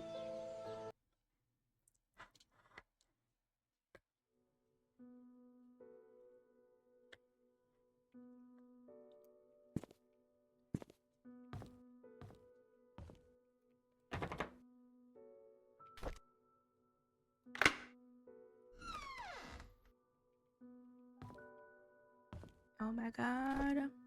What is this? Pendant of Mother Mary.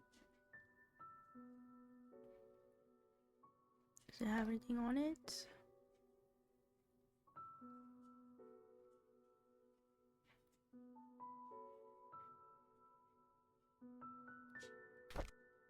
Yeah.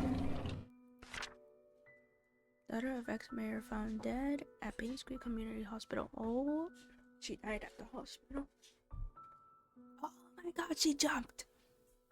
Trisha Roberts falls 40 feet from rooftop, lands on head and dies. Oh god. Yesterday morning, the body of Trisha Roberts was found on the ground of Painscreek Community Hospital. She was pronounced dead at 7:20 a.m. According to Miss Thompson, she was starting her morning shift when she heard some sound near the reception area. She went out to find Trisha lying motionless. Jesus. Blood was flowing out from her head. She quickly called for Dr. Bennett, the attending physician for the day's morning shift, who brought Trisha to the emergency room at once. Unfortunately, it was too late. The hospital's CCTV shows that Trisha Roberts was walking around the hospital at around 6:30 a.m. She headed to the roof at 6:54 a.m. A few minutes later, her body was found on the ground, 3 floors below. Charles Roberts, ex-mayor and father of this... Okay.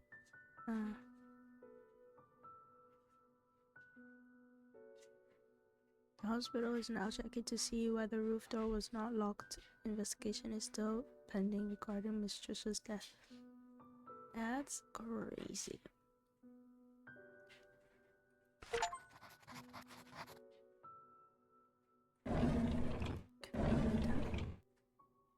Guess not. Wait, whose room is this? is this? I don't know whose room this is. Oh, is this Dorothy's room? I thought she was in another room. Scott was released from prison this morning. Matthew went to pick him up. There's a lot of tension here in Painscreek. Most people think of Scott as a murderer. Charles tried to stop Trisha from seeing Scott, but it's no use. She was already waiting for him at the cabin. Charles was drinking again. He couldn't stop Trisha from trying to see Scott. Yet Scott seemed to be avoiding her. Trisha should not have been discharged from the hospital at this point. She still needs help and rehabilitation.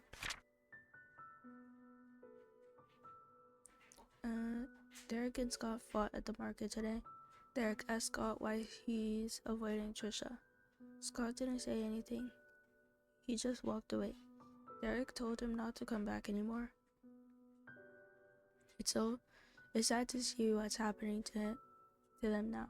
They used to be such good friends. Oh my god, Scott was killed?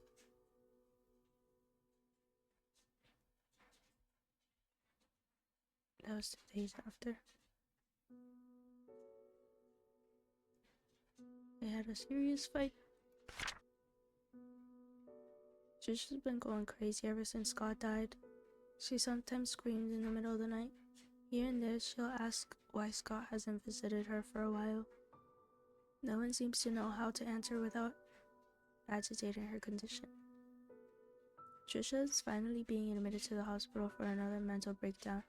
Charles doesn't know what to do. I've asked for his permission to take care of Trisha at the hospital until she recovers. I think Charles appreciates my help. Alright.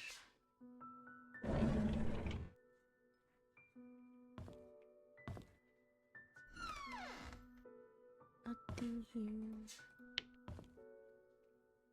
Oh, the power out. Oh, there's another code here.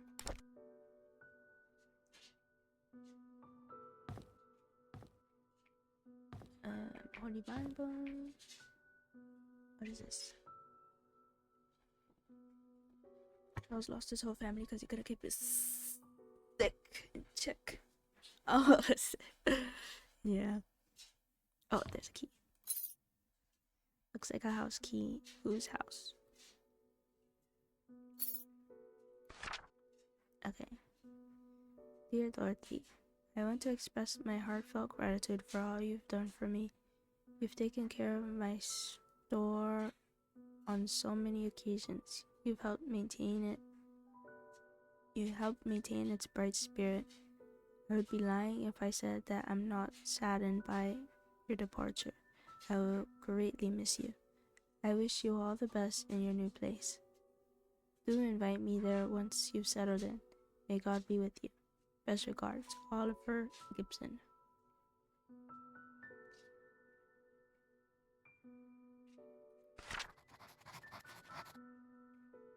Who's Oliver? Oliver is a photo lab guy. Okay.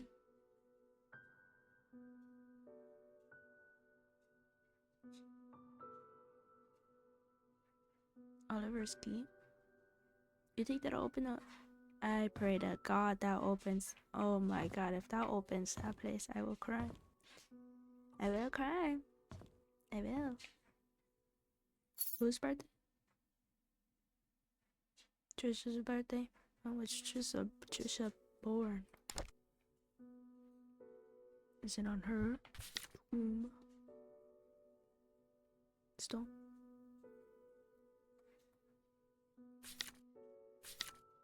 Trisha. It is not on her tombstone.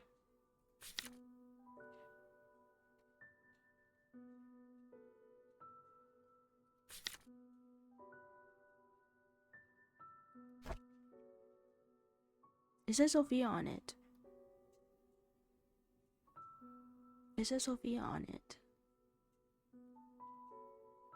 I don't think that was hers.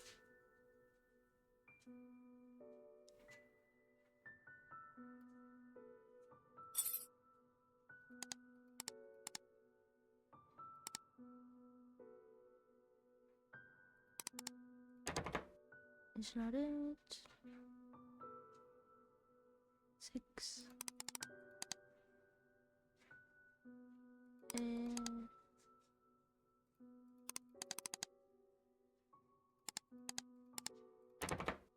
nope.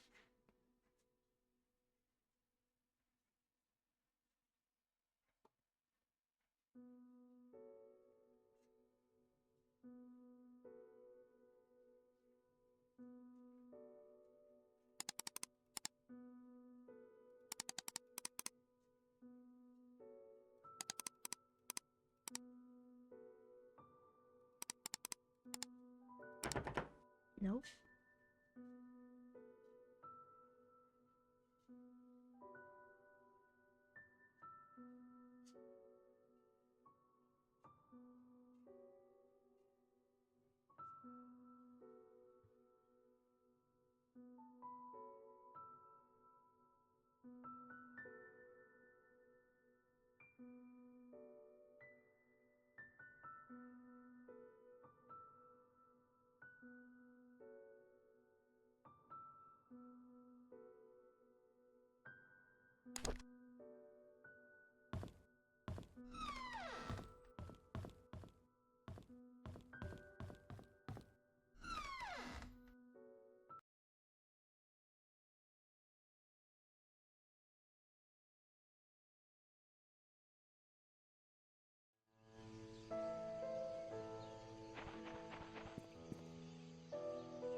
Okay. Did you guys hear any? My mic was off for some reason. Okay, we're starting here. It really pains the soul to witness so many deaths occur in Painscreek. Every one of those deaths was a person I knew, and some were very close to me. Among them, Vivian's death shocked me the most. Despite what the media said, I will not, for even a moment, believe that Scott killed her. It doesn't make sense to me. Trisha's death haunts the most, probably because I spent the last few years monitoring her. She was smart, kind, and talented. She was turning into a very promising young woman. With her passing, Charles has lost all his family members. He's all alone. Can't imagine the pain he's going through.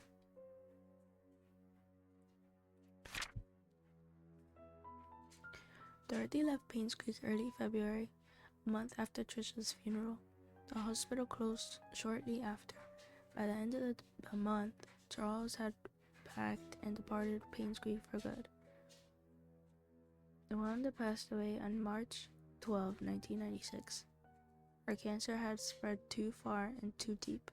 The doctors could not save her. 2 weeks after her funeral, Derek moved out of Painscreek. Autumn is approaching. My photography store will be closing by the end of this month. I have many things to say, but there is no one left to confide in. Anyway, I have been thinking about retiring for quite a while now. Maybe the time has come.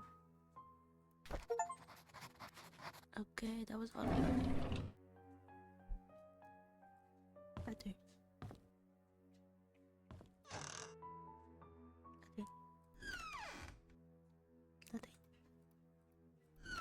Alright. I'm so happy we got the shovel, guys. You don't even know.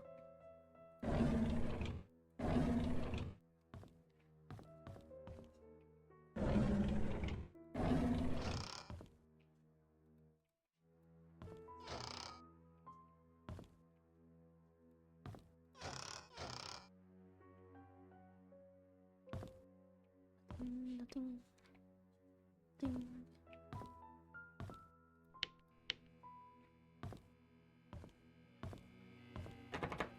Is that locked? I guess it's not important. There's no option to open. Should we go to Bernard's house first or the cemetery?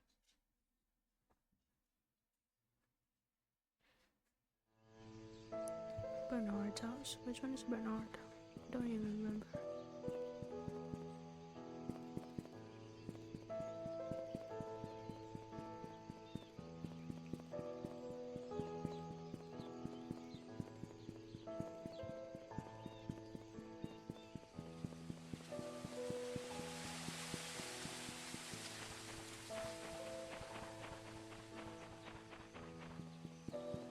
Is this one Bernard's house?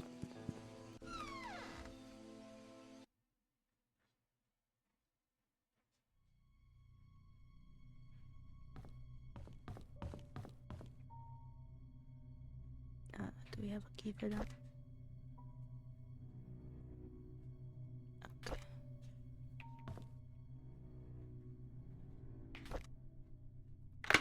Okay, that open.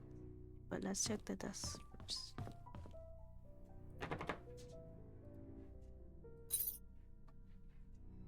Oh, 1, 3, 7. Nice. Oh, and another key. Nice. Looks like a desk key. Do we have any unopened desks? Blood on the ground by the door. You mean this? That's not blood.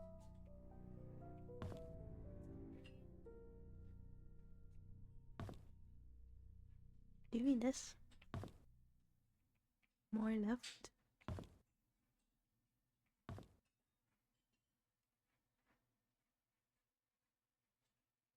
Huh?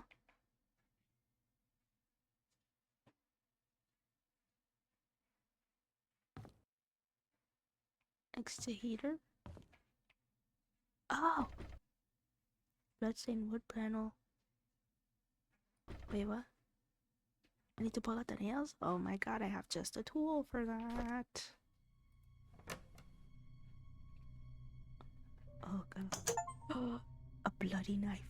Oh, serrated blade. There's dried blood. I didn't read. Okay. Alright, picture. Okay. Interesting. He got scarf. Yeah. Crazy, he didn't even clean that. He's crazy for that. Okay. Bernard Hopkins. Oh, that is his last name. When the police reported that Vivian was murdered, I was floored. I still don't know what to do. My mind is blank. All I can think is, how did it happen? How can Vivian be dead? Everyone's mourning about Vivian's death. People are calling in to express their condolences. Charles hasn't been out of his room for days, and Trisha's crying her heart out. Dorothy has been assigning busy work to all the mansion work employees, hoping that it would take their minds off of Vivian's death. Samuel, our security guard, has been reviewing all the tape of the past 2 weeks for any suspicious activities. I wish I could be of any help. Scott was just apprehended for the murder of Vivian. Is that true? No one would have thought of that. I could never ever believe that Scott would be capable of killing someone, let alone Vivian. Yet it makes me so mad. I feel confused. Why is he mad? Mad that he's being accused, or mad because he's a suspect? I don't get it. Trisha was admitted to the hospital today. She had a nervous breakdown after finding out that Scott could be her mother's killer. Her condition has been getting worse over the past few weeks. No one really has been able to properly help her. Charles finally decided to seek help from the hospital. And he's about to make it worse. Matthew never believed that his son killed Vivian. He hired some fancy lawyer to defend him. Scott's been released on bail today. It's beyond ridiculous. I don't think Scott should have been released at all. Despite the insufficient evidence, he killed Vivian. I know that he's guilty. Everyone knows it. They should have gone ahead and prosecuted. He just said that he couldn't murder somebody. I don't understand. The maids were cleaning the mansion when they found some stuff belonging to Vivian.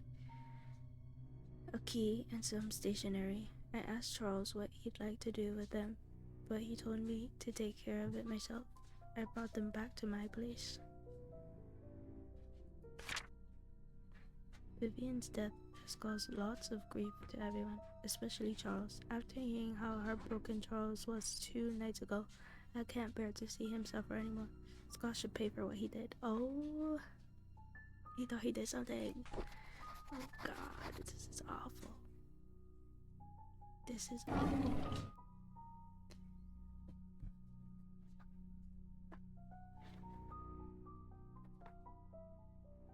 Okay, so now we go to the other room. God, the tea is boiling.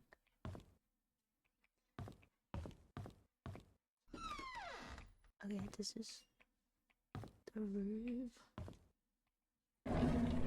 Oh, who's this? Oh, whoa, is this Vivian? Is this Vivian? I'll take a picture of that. I'm snitching on this guy.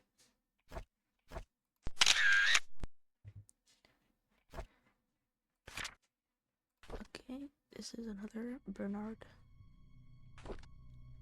I drove Vivian today since Derek is out of town with Charles. As I was driving, we talked. She expressed that, despite having a successful business, she felt empty and tired. Trisha hates Vivian for trying to stop her from seeing Scott. She seems to be really bothered by the name Vincent, and her relationship with Charles seems to be just for show. I wish I could comfort her. She was going through so much right now. Wait, I thought he liked her. If only I could confess to Vivian how much I respect. Okay, I thought I was having a stroke. This is written wrong. How much I respect I have for her. How much I admire her. Ever since Trisha brought up the name Vincent, Vivian has been pretty quiet.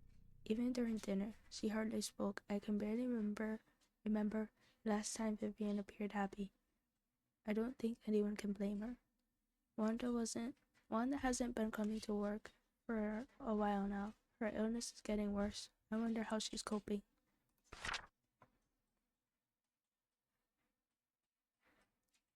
Derek wasn't available to drive Vivian again, so I offered to help. It's been a month since I first drove for her. She's been opening up more to me, telling me about the struggles she's faced with her rocky relationship with Charles, how she really dislikes Scott. Sometimes I would give her some suggestions when she asked what she should do. Other times she just wants someone to listen to her. Mostly, I am just happy to be with her. Well, Vivian seems rather distraught recently. During the afternoon tea gathering, I stood outside her room and tried to listen to the conversations. She feels miserable being with Charles. They hardly look at each other, let alone speak. Personally, I don't think Charles deserves her. I finished reading Vivian's biography. Half the facts were incorrect. The writer should have done his homework better. Oh God. Sometimes when I'm driving for Vivian, she asks me to drop her off at the corner of a street, typically in front of Tom's Cafe. She's always telling me that she'll make it back home on her own. It aroused my curiosity. So after dropping her off today, I parked the car and watched her. She ordered a cup of coffee to go.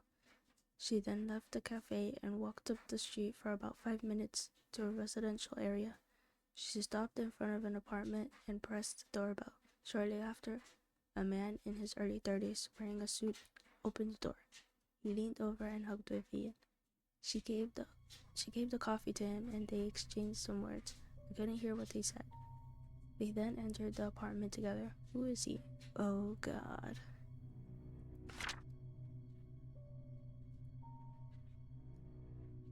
This is the sixth time I followed Vivian. He's crazy. After she went into the building with the guy, I parked the car nearby to wait for her to come out. Is this considered stalking? Yes. About 2 hours later, a cab stopped out in front of the apartment. Shortly afterwards, Vivian came outside and the man followed closely behind. They chatted for a bit. Vivian looked extremely comfortable with him.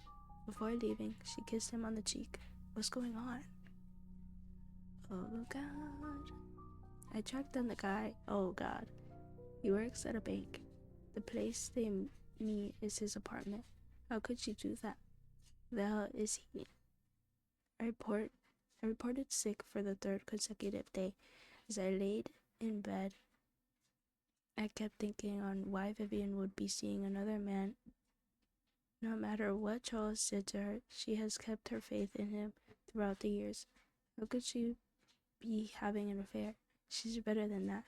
She's supposed to choose me. Oh?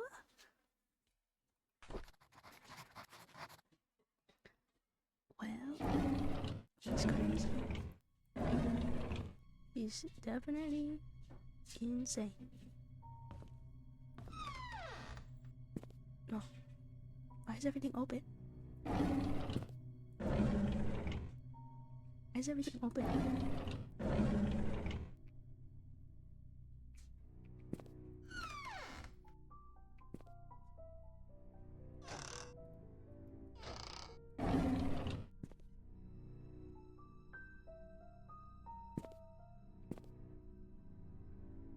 seem to be anything in this bathroom. Oh. Alright. Anything on the floor?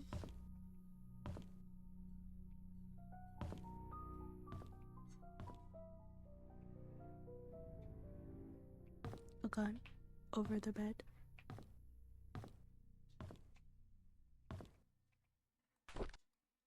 Another one. Day 1. The hospital gave me these pills. These are supposed to help fight depression. Day 2. I feel a slight dizziness. It may be the food that I ate this morning. Day 3. The dizziness comes and goes. I'm still able to work. Not a big problem. Day 5. We skipped day 4. It's my day off today. I didn't take the medication. By the evening, I started thinking about Vivian. Oh god, he's obsessed. Day 8. I had to drive Vivian again, so I took double the dosage. Double the dose? Oh god. I had a migraine for the rest of the day. At least I didn't have to think about her. Day 11. Couldn't Vivian stop seeing that guy? Why can't I stop thinking about it? Oh god. Day 12. Now I know that my dizziness comes from those pills. Day 20. The pills, they don't seem to work anymore. It doesn't matter if I take them or not. I can't stop imagining that Vivian and that guy are doing what Vivian and that guy are doing whenever they meet. Oh. Day 32. I stopped taking the medication. Oh god, he stopped taking the medication.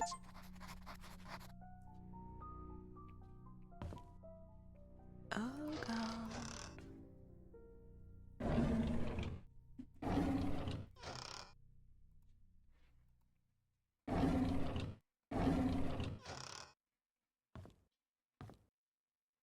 Well, I don't think there's anything else in here.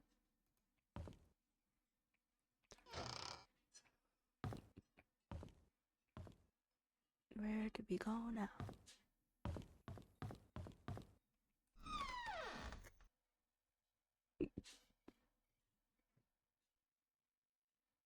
Cemetery?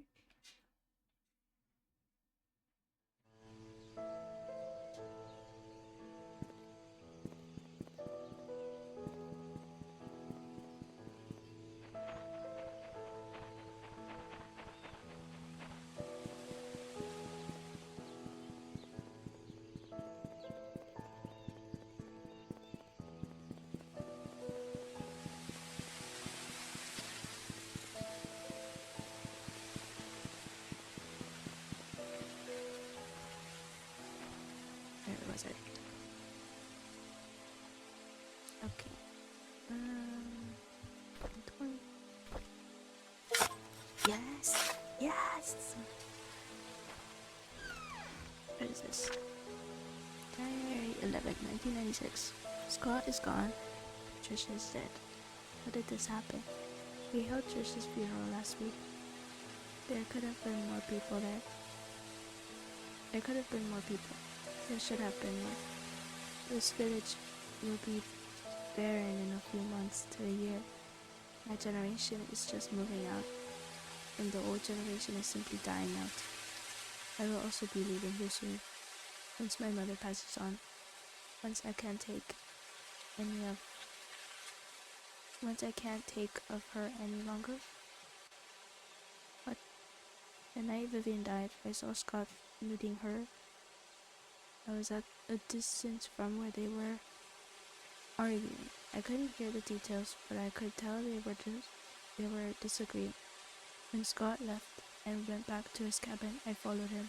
I watched him through the window till early morning, all the time thinking how we had drifted so far. How could Trisha choose him over me? Am I not good enough for her? God, what's wrong with these guys? The police questioned me when Scott was suspected of killing Vivian. I know he didn't do it, but I decided not to tell them what I knew. With Scott locked up, I could have a chance to be with Trisha.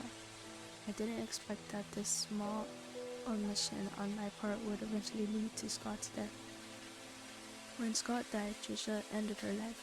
In a way, I too died that day. I never wished for Scott to die, or Trisha. I hope they can forgive me. Eric Tyler. Yeah. A photo of all three of them.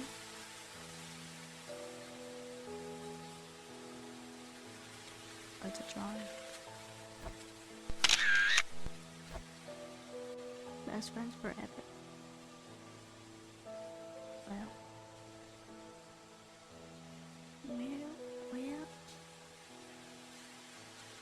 Oh, Derek drew that.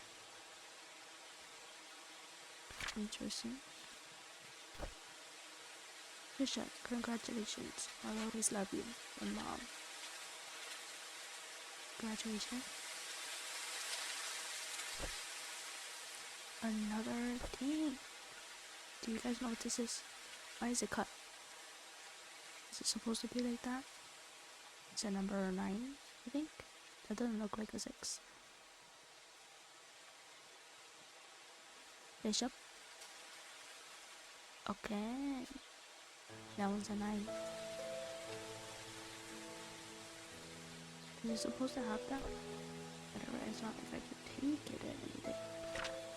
Okay, secret Painscreek. Hospital. Future Detective Scott. Underground secret passage. Secret room above Father's room. There's a secret room. Hidden room in study room. We found that, right? We didn't find this one though, right? Right?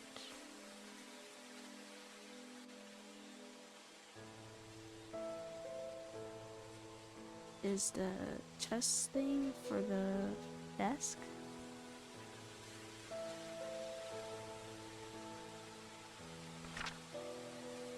Why is that not saving?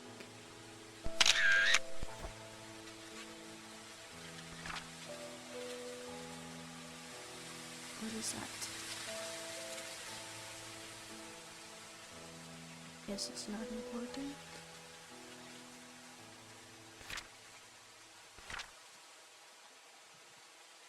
Okay.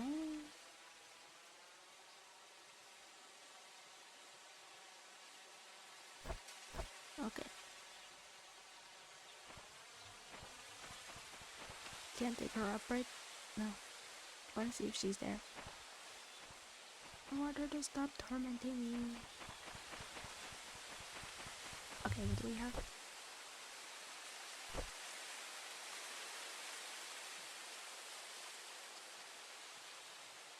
A desk key.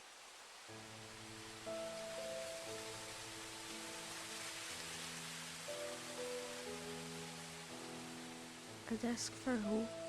Whose desk?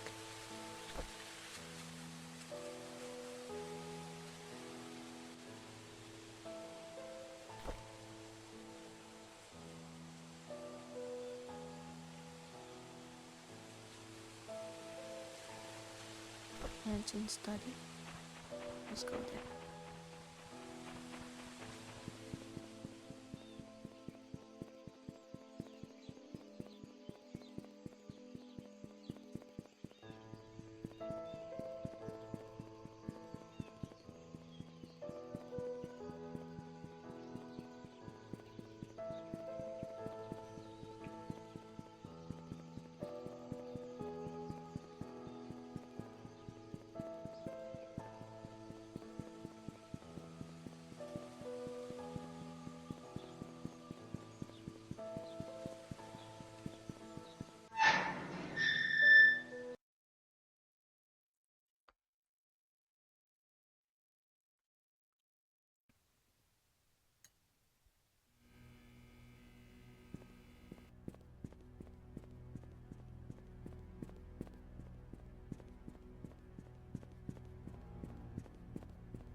That should not work.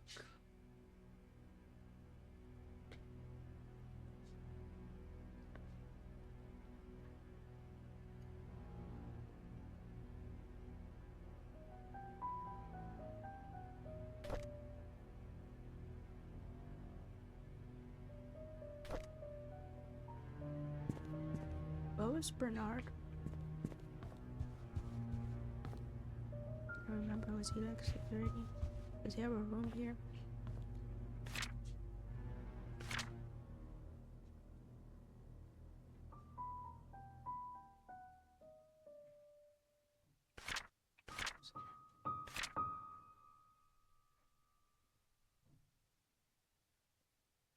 Security?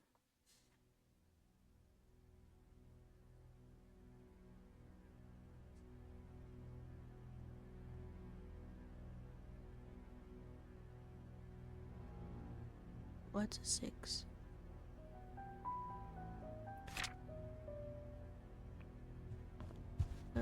Number?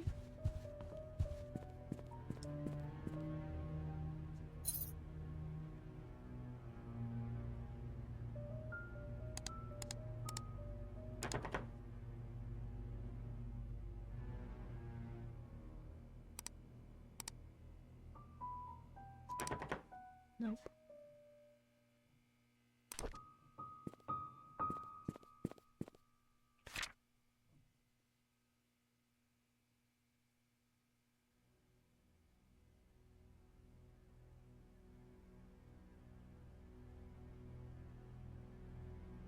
What desk could that be?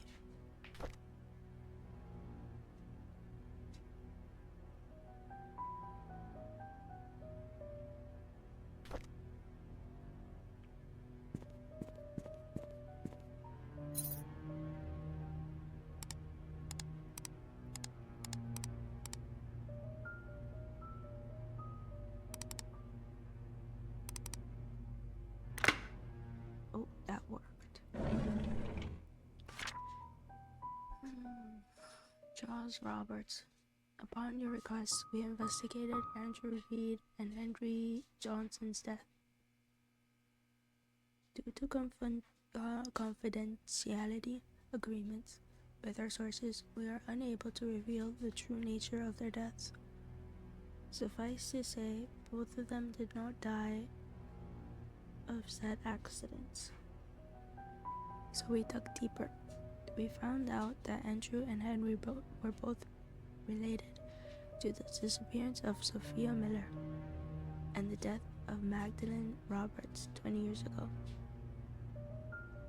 What really happened to Sophia, we don't know as of now. However, some evidence was brought to light regarding Magdalene Roberts' death. We talked to a retired nurse who used to work at the Painscreek Community Hospital. Although she preferred to remain anonymous. According to her, she came across a note cleaning Dr. Johnson's office. In it, Dr. Johnson stated that the prescription was lethal and to be administered only to Magdalene, and the dosage has to be precise or it will not work. No one should intake it. A letter was made out to your wife Vivian Roberts according to the note. If you would like for us to stop this investigation, let us know at your earliest convenience. Otherwise, we will continue to find out the truth about Sophia's disappearance. Sincerely, Jason Beckert. Okay. To Charles Roberts. Our investigation was initially promising. We interviewed possible witnesses who might know something about Sophia's disappearance. Months later, however, we are nowhere near knowing what happened to Sophia. We've searched through all the states for any possible trace, but to no avail.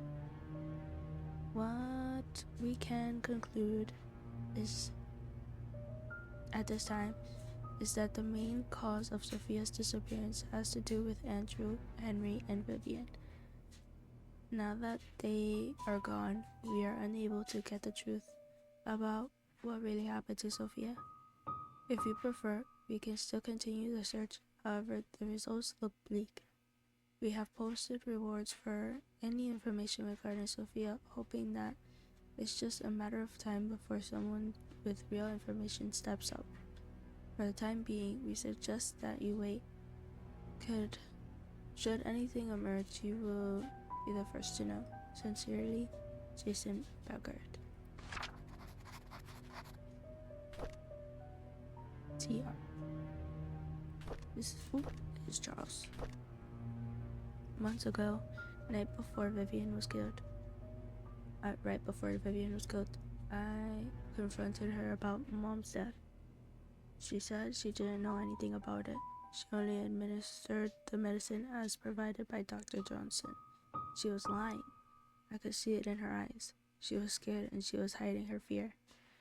I know that Vivian was never completely truthful with me, but I still have no proof yet. She never liked Mom, but I wouldn't have thought her capable of killing her own mother-in-law. I know she had something to do with what happened to Mom and Sophia, but what can I do? She was my wife after all, and now Vivian is dead. So is Scott. Now Trisha is dead too. Is this my punishment for the affair I had 20 years ago? Damn. I have Charles' story. Epic.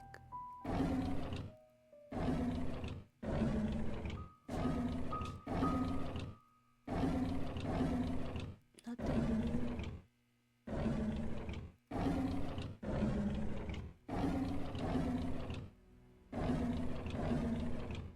I don't remember what years. I'm gonna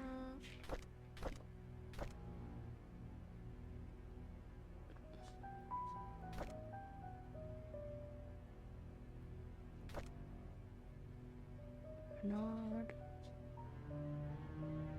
Butler. There's a butler.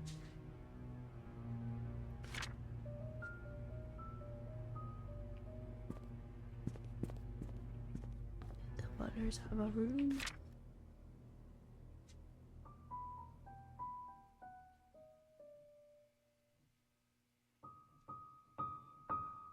I guess not.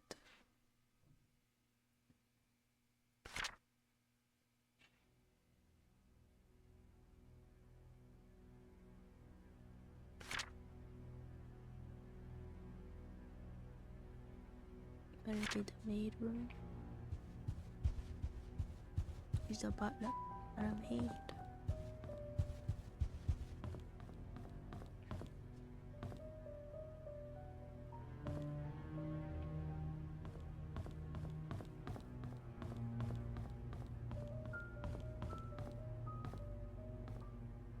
Wait, I went the wrong way.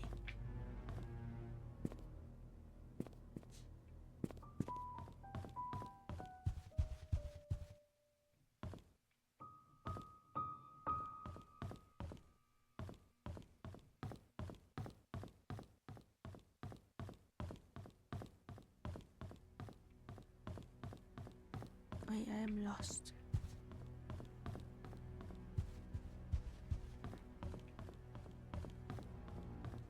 Okay.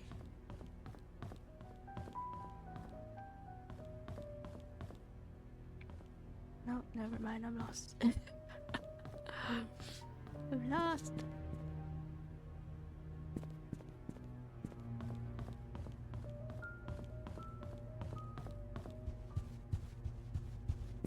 Oh no. Okay, I found it.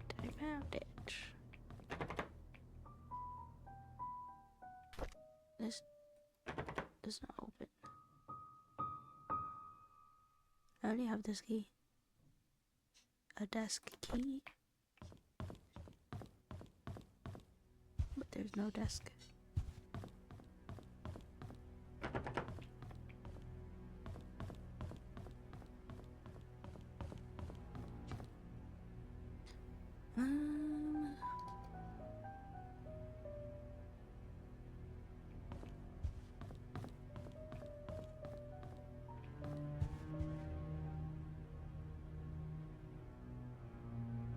No lock. Oh yeah. Nice. Who says this? Vivian. Okay. Although we live in the same house, Charles and I hardly speak to each other. I know that he's been feeling guilty ever since his affair, but that was 20 years ago. It's high time, and it's high time I forgave him out loud. Next, I need to work things out with Trisha. I've been objecting her relationship with Scott for quite some time. In doing so, Trisha has been avoiding me. I haven't been a good mother, but I want to be there whenever she needs me from now. I just want things to go back to the way they were. The agency has arranged for a new guy to help me. His name is Owen Smith. Quite a young man for what he has accomplished. During our meeting, Owen asked me many things, as if he was interviewing me. The brief introduction turned out to be hours long. However, by the end of it, he said he has everything he needed and will get things moving right away. I have a good feeling about him. Owen called to meet with me today. He had the papers ready for me to sign. He said the location of the exhibition had been approved. All we need is the down payment.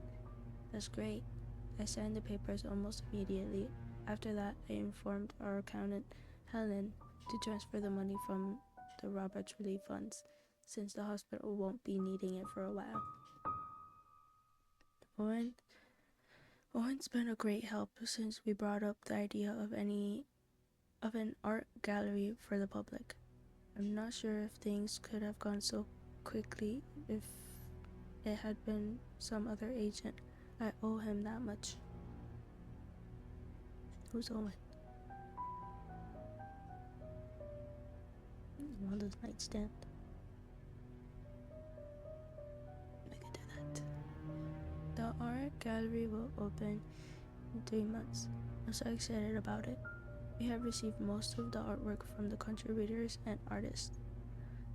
All I need is to ask Charles if he would be willing to donate some of his paintings. If this exhibition succeeds, it could be good for us and for Painscreek. I haven't felt this alive in a very long time. I have a purpose now.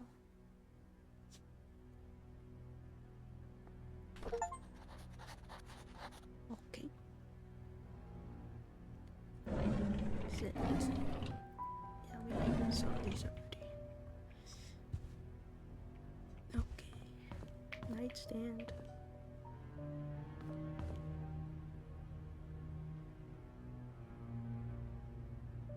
Is Wanda here? Is Wanda?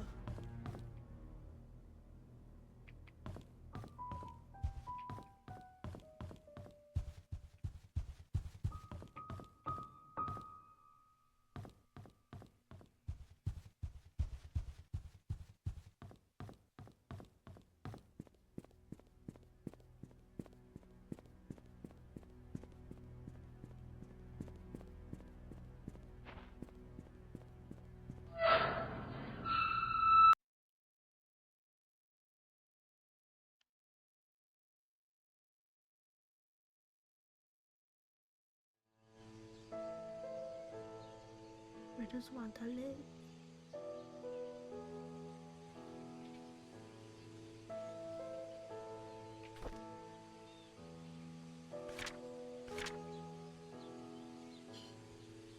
Party Silver Lake.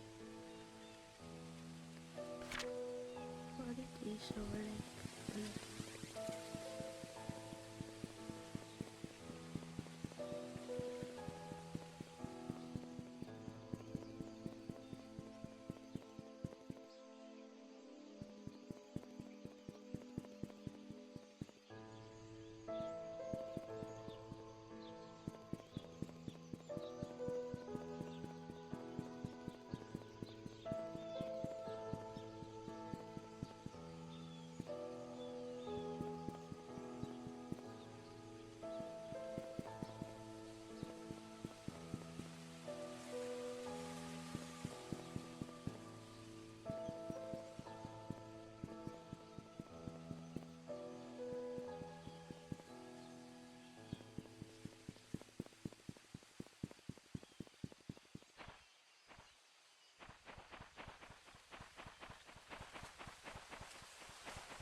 nightstand. I'll write this one. What could I possibly use to fix it? This.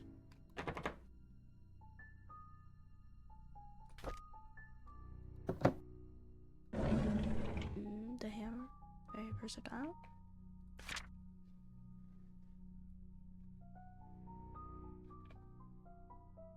What key?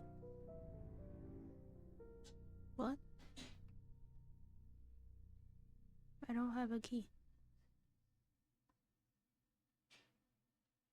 Oh. Okay.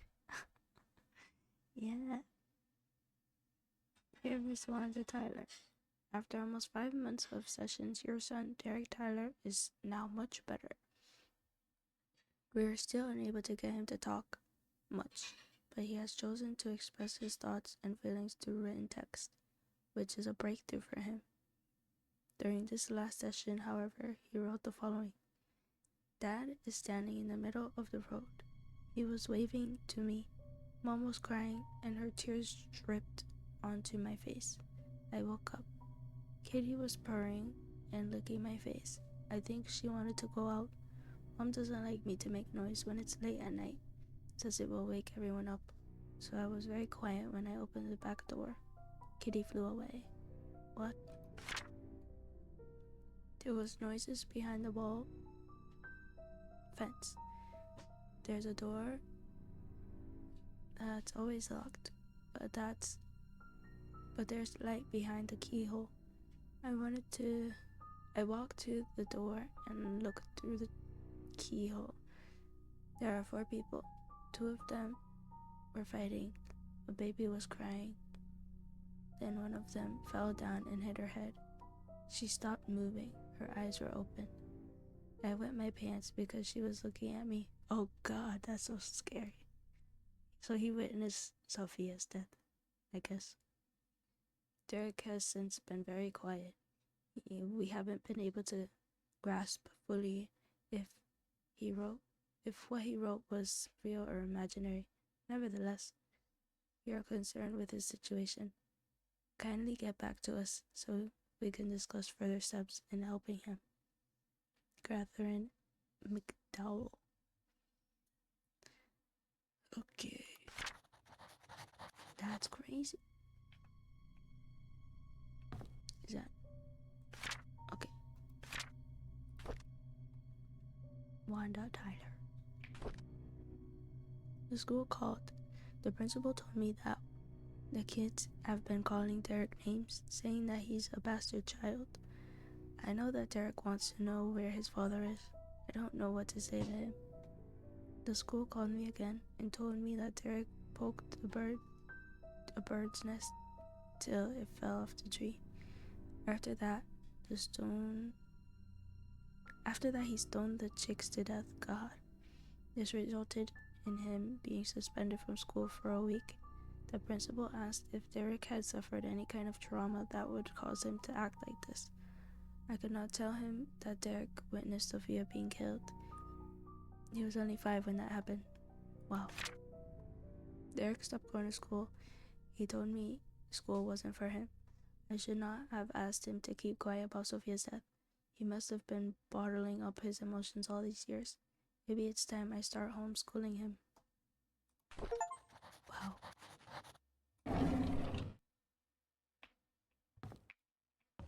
Well,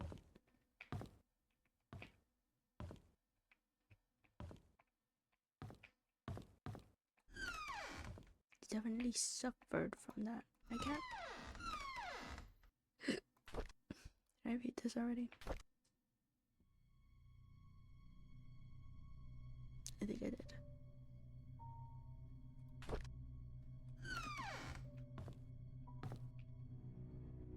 Okay. What else can I do right now?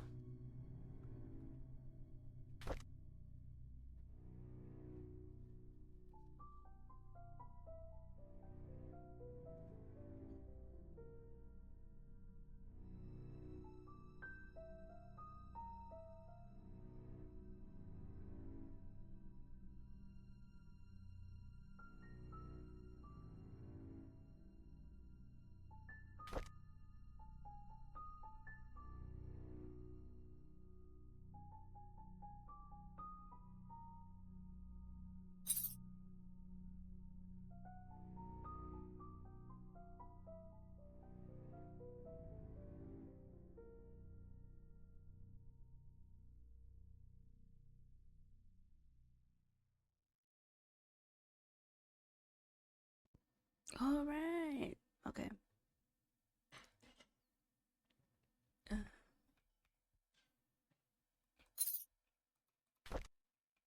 Where was that?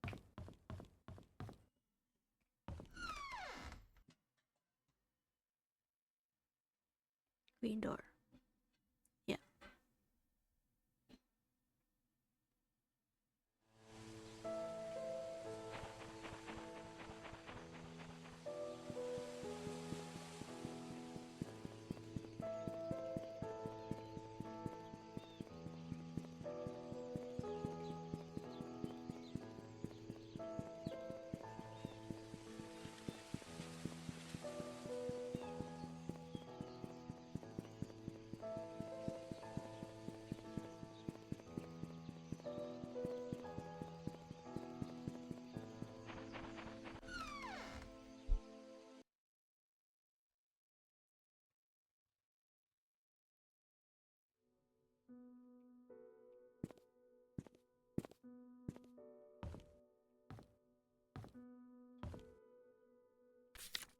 Oops.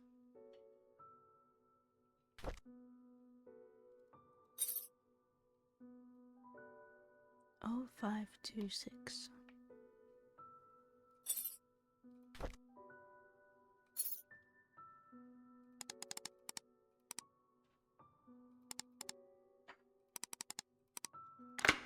Nice.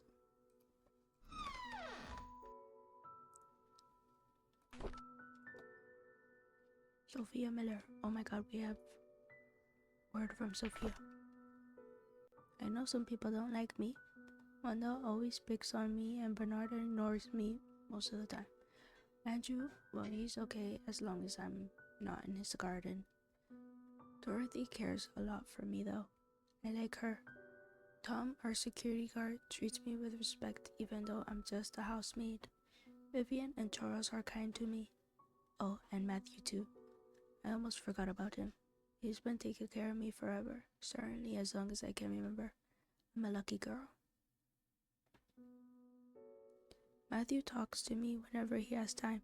Sometimes I feel like he's trying to escape his chores at the church. We'll talk about everything under the sun. Our hopes, dreams, futures. It reminds me of our days at the orphanage. Landing a job here as a maid was the best thing that could have happened to me. However, I never imagined I would be having an affair with a married man, let alone my employer. Now I'm carrying his child. How do I face Matthew? My God. I received a letter from Matthew today saying that he'll be extending his stay in Indonesia for 6 more months. That's always been him. He's always had a noble heart, wanting to help people everywhere. I miss him, but I'm glad he decided to extend his stay there. It gives me time to prepare how I'll explain my situation to him. I don't know how he'll take it if he just hears the truth blurted out once he gets back. Okay. I received a telegram this morning from Matthew wishing me a happy birthday. He told me he had a special birthday present prepared for me. All I need to do is to find clues. What he placed in our favorite places. What? Oh yeah. What he placed in our favorite places. He's waiting for my telegram after I've solved the puzzle. I've actually solved it already, but I don't know what to say to him. What should I do? My baby was born today at 8:20 a.m. and is a boy. He looks just like Charles. Dorothy's taking good care of us. She prepares the food and attends to my needs. I almost feel like I'm her boss. Charles visits me all the time, asking if we need anything else. I told him he didn't have to come so often, and to instead focus on work. As a mayor, he must have a lot on his mind. Charles told me today that his mother Magdalene will be arriving in 2 weeks. She knows about our relationship. I feel nervous because she is a strict woman. At the same time, I'm happy because she told Charles to take responsibility for me and my son. Soon I won't have to be a maid anymore. Charles had decided to name our child Vincent Roberts. I like that name. Okay. Yeah, no, she's an awful lady. Okay. Dear Sophia, how have you been? I hope everyone is treating you well at the mansion. It's been 6 months since my missionary work started here in Indonesia. Life here is hard, but meaningful. I thought my life at the orphanage was miserable, but after coming here, I realized I am blessed more than I could ever imagine. I'm supposed to be back in 1 week's time, but I recently decided that I'll be extending my stay here for another 6 months. I haven't received any letters from you for a while now. I hope you're doing well. Remember the time when we were at the orphanage, you said that you don't want to be poor anymore? I think God heard your call and brought you to Painscreek. Charles and Vivian told me they were glad I introduced you to them. They said you were a hard-working person with a kind heart, and that us being related was not the reason they hired you. You got the job on your own merit. I did not know whether or not to tell them we are not actually cousins. I feel bad for lying to them. I guess I'll have to tell them the truth someday. Having said that, I'm glad that you are in Painscreek. We can talk and meet anytime, just like the good old days at the orphanage. I'll do my best here. I hope you can wait for me. Best regards, Matthew Brooks. P.S. I have prepared a special present for you on your birthday. Wait for my telegram that day. Okay. Anything else? I guess not. I thought that was a photo. I guess not. Okay.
Are you both done?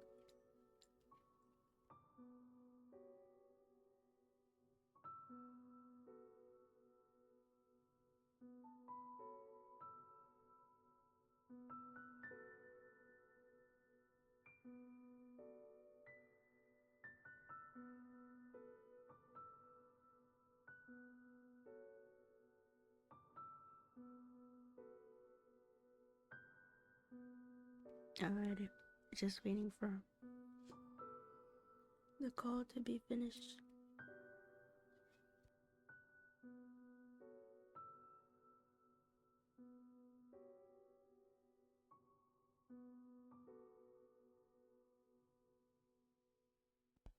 Okay. Where do we go now?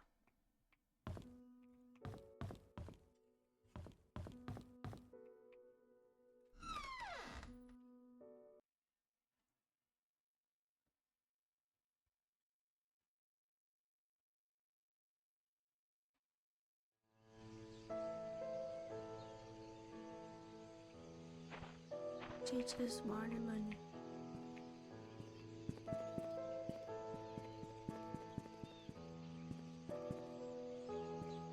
Where do we go?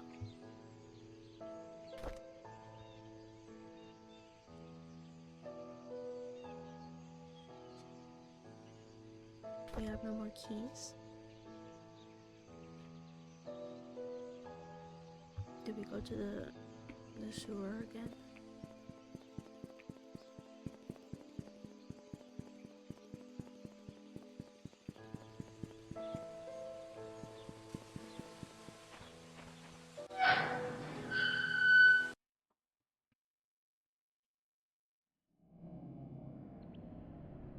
I don't know what we're looking for in the sewer.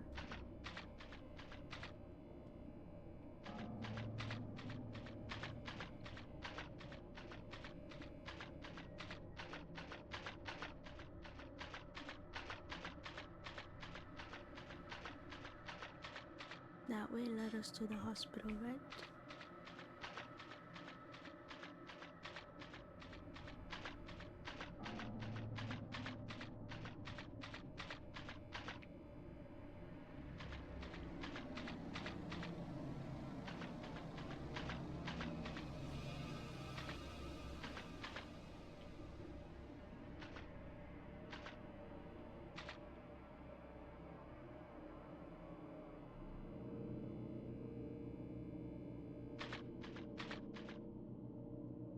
They said the sewer key thing.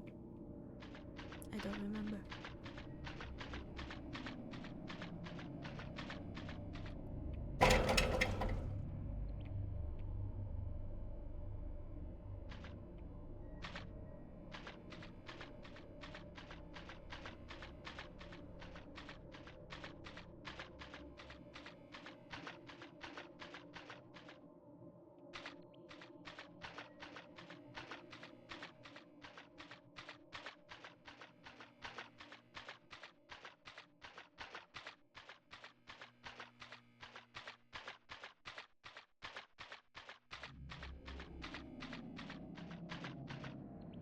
Could it be where it leads to outside? I don't know where that was.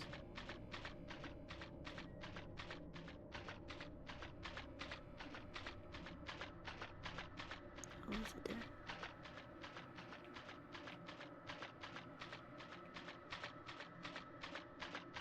Never mind, this is not the right place. This leads to the hospital.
I was thinking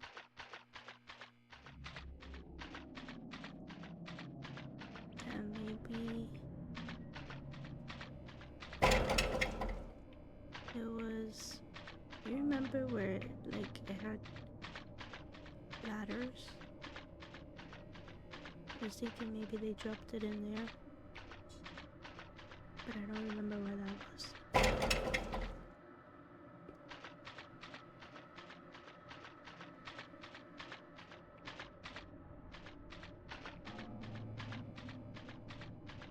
Oh, right here.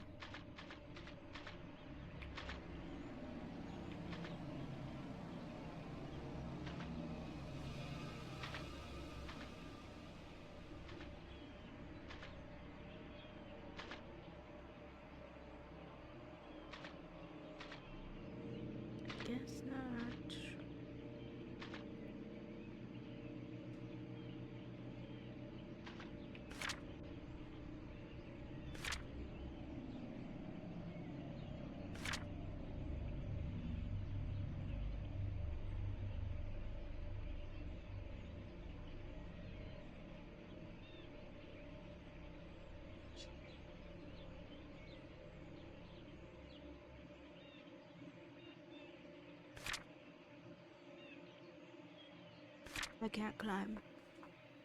It won't let me. It says it's locked or sealed shut.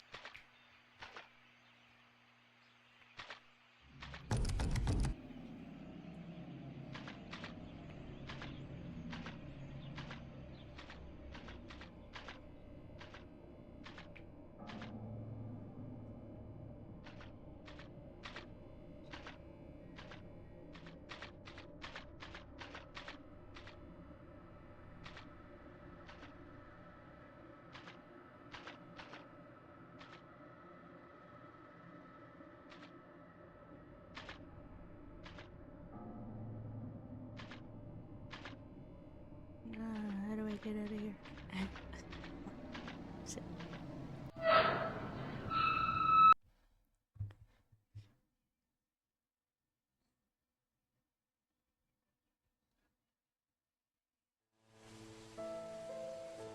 Okay.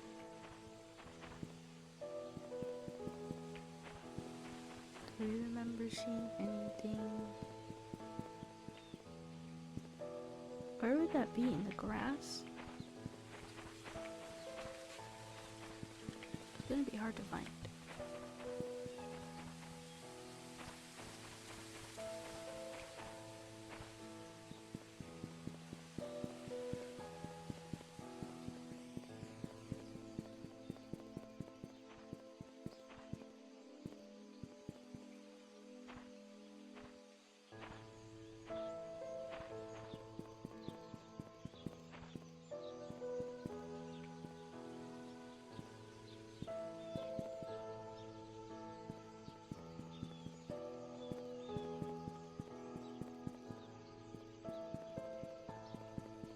I do have tools.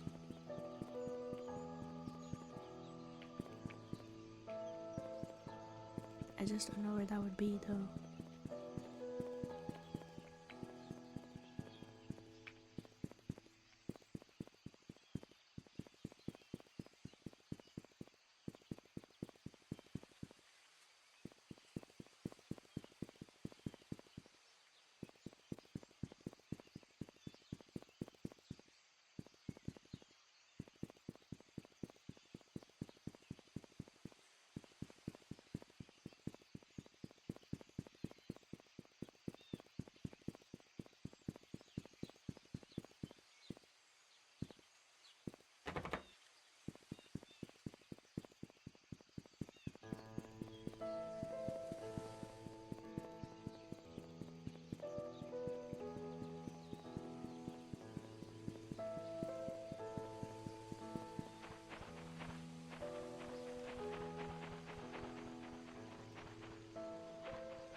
Wasn't that far, was it?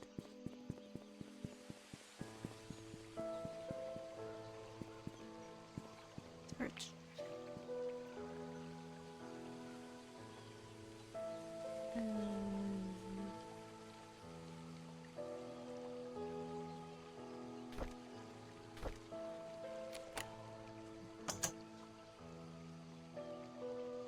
This doesn't have anything.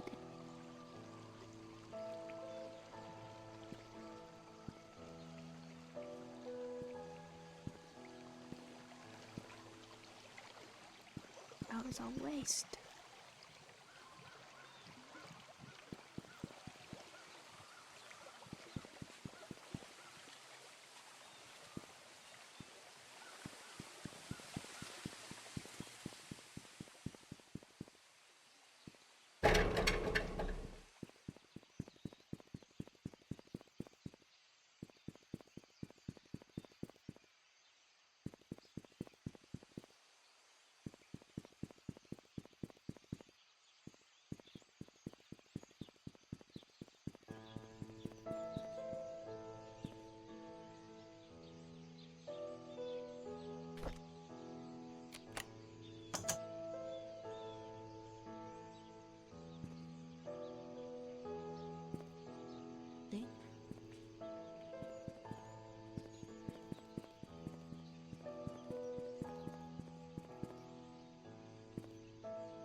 think.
I don't know, guys. The mansion has like nothing around it.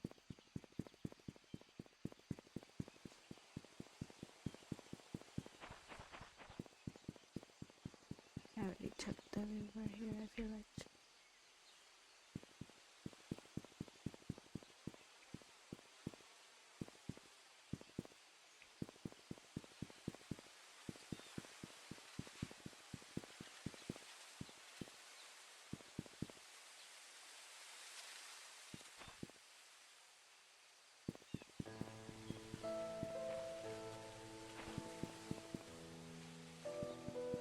outside. We can check.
I don't know. I don't know where it could be.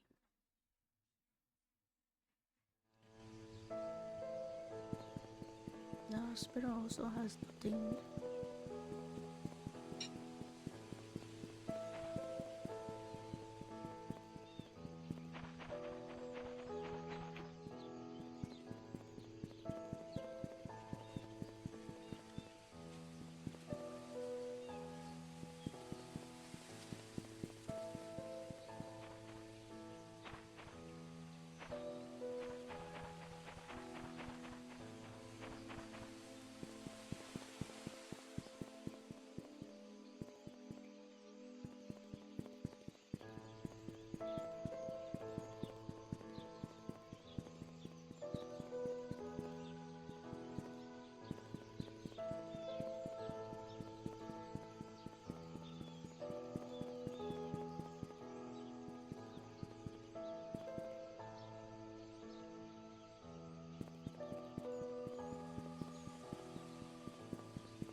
I feel like we checked everywhere. I don't see a sewer.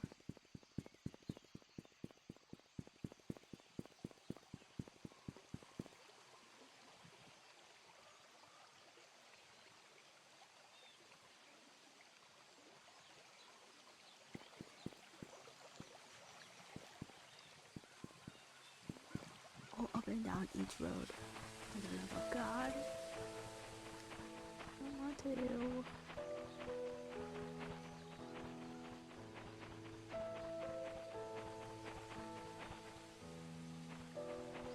The thing is, these roads are not just like roads. There's stuff in between or whatnot.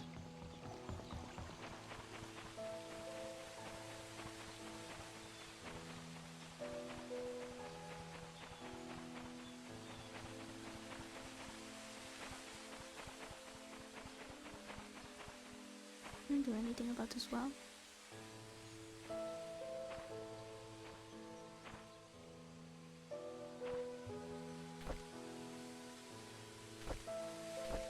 I guess not.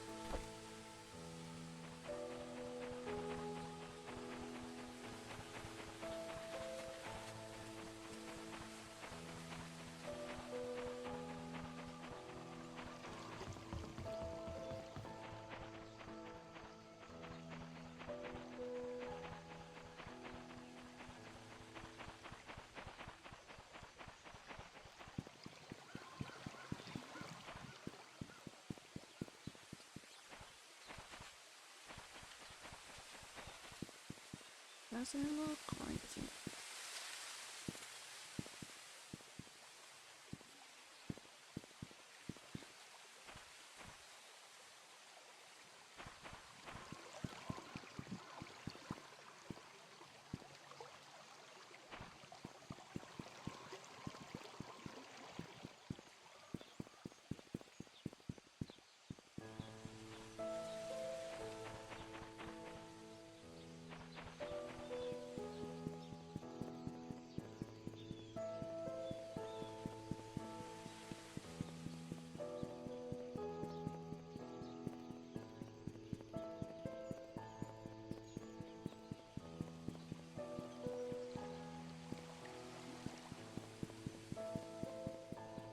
By a tree.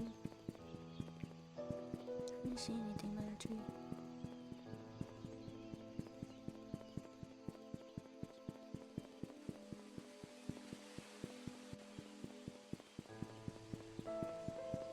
There's nothing but a tree.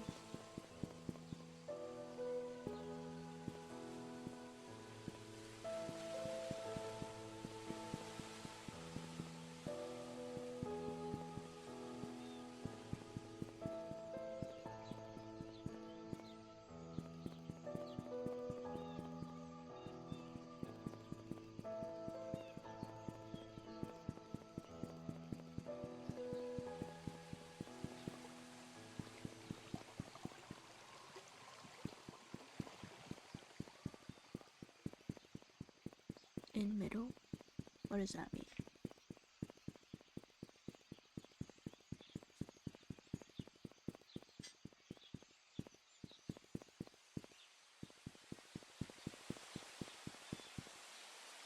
Look that one.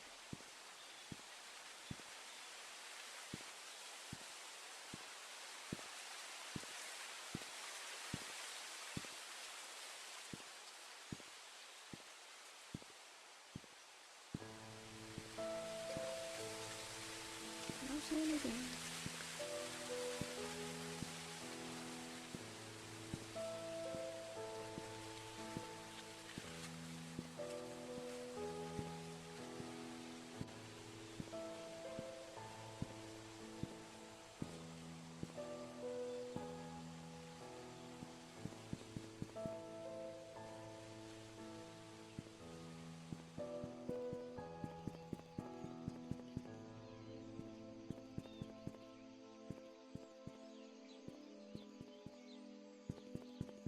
Going back to the server.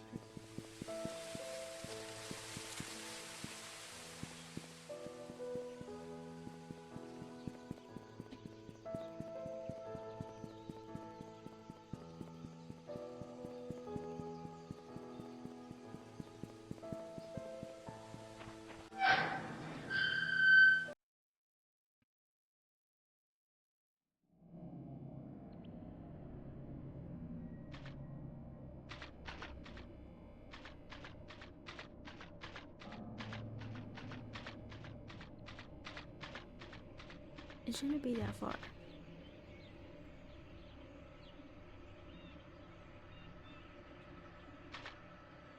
If it's the main road.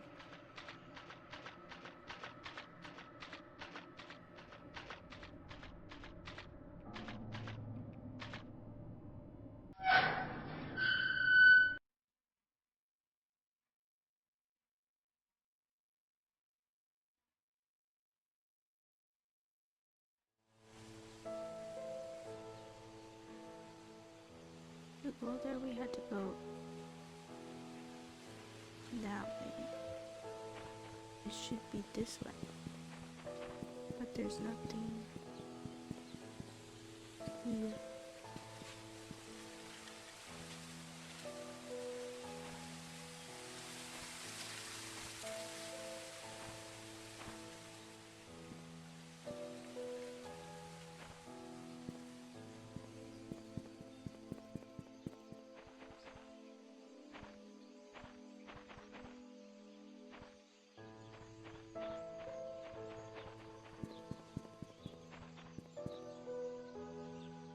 There's nothing here. I don't think it could be that important. We already, if there was anything that we needed, it would probably be in the sewer.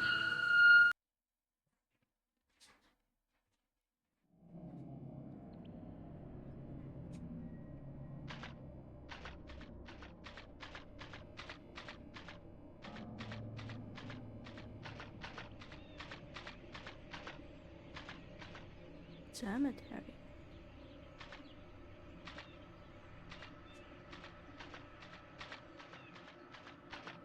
I'm gonna look at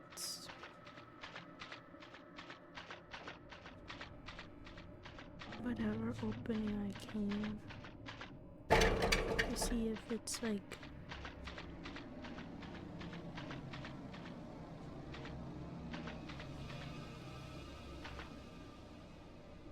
this.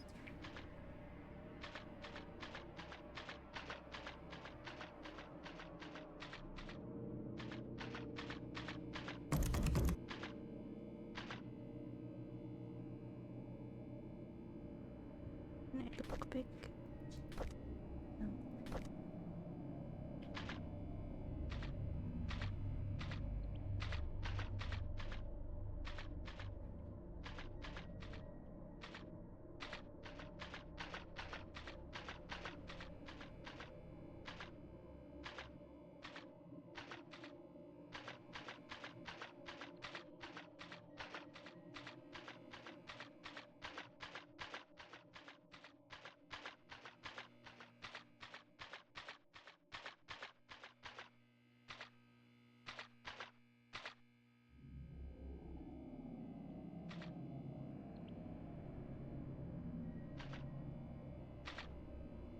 Which note?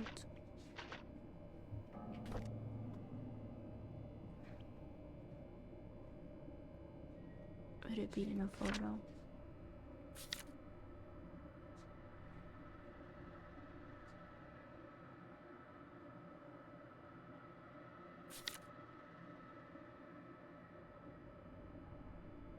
By the roadside.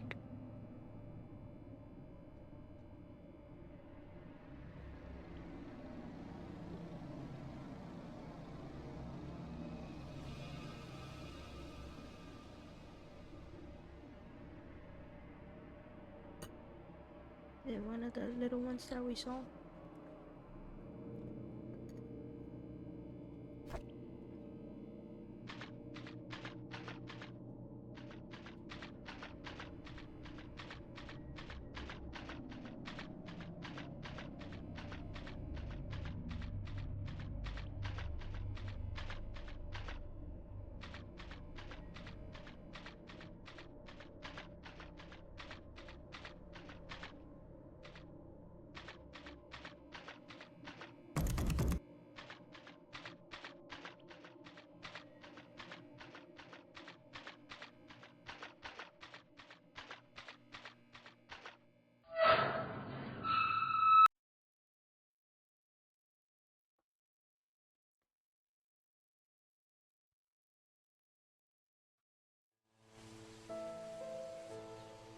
Did you say it was in one of the drawings?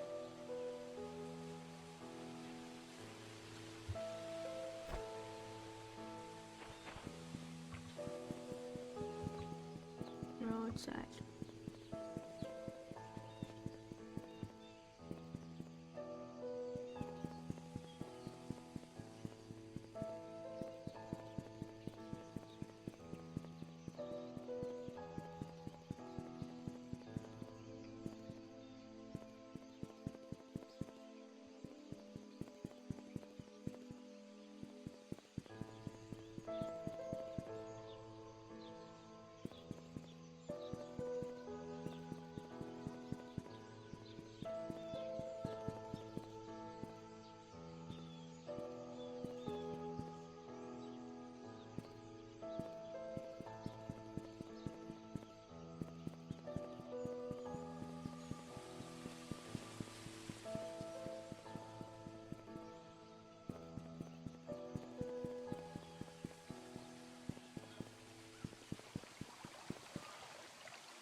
this one right here.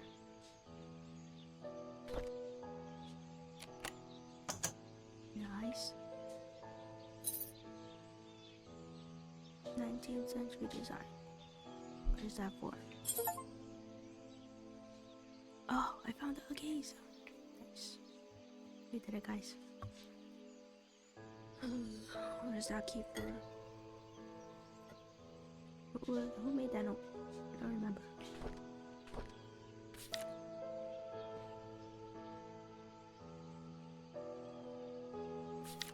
Oh, okay.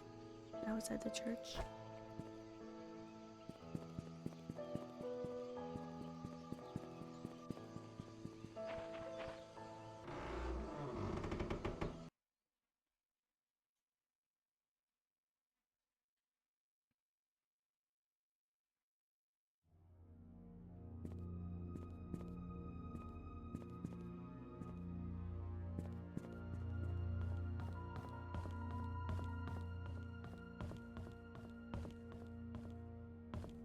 Moment of truth.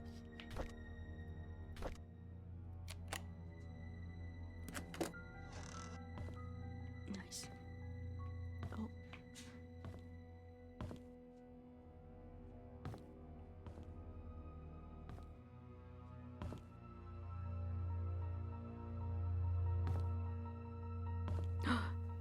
The axe.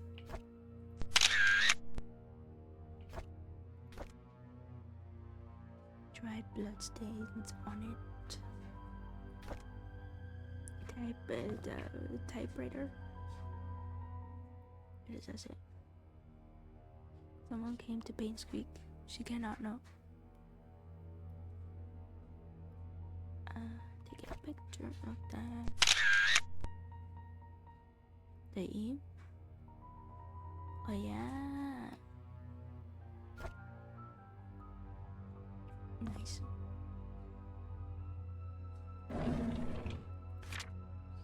Oh god.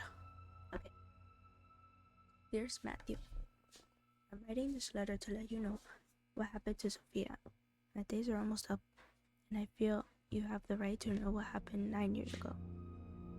In 1974, when Vivian Roberts underwent a C-section to deliver Trisha, she was told that she would not give birth anymore. Vivian broke down mentally and was hospitalized. Sophia was asked with the task with taking care of the newly born Trisha and helping Charles Roberts. Charles was facing a lot of difficulty and pressure, unfortunately found comfort in Sophia. They had an affair. A boy was born. A few months later, Vivian found out about the relationship. She was furious, feeling threatened by the illegitimate boy. Vivian kicked Sophia and the baby out of Painscreek. Vivian believed that. But the truth is, I took the boy and put him in St. Patrick's orphanage. I named him Scott. Time flies. So he was kidnapped? I don't know what that means. Time flies. He's going to be 10 soon. I pray that you can bear the responsibility of raising him. He does not need to know his real parents. It's all in the past. Instead, give him a new start. I sincerely hope that you can forgive me for holding this from you for so long. Calvin Bennett, November 1st, 1984.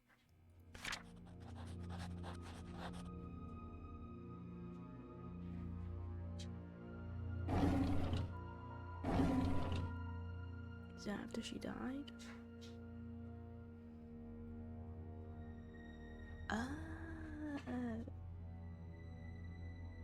Yeah, and then he took her when they killed her. I mean, he took the baby when they killed her, and that's what's his name? Derek witnessed.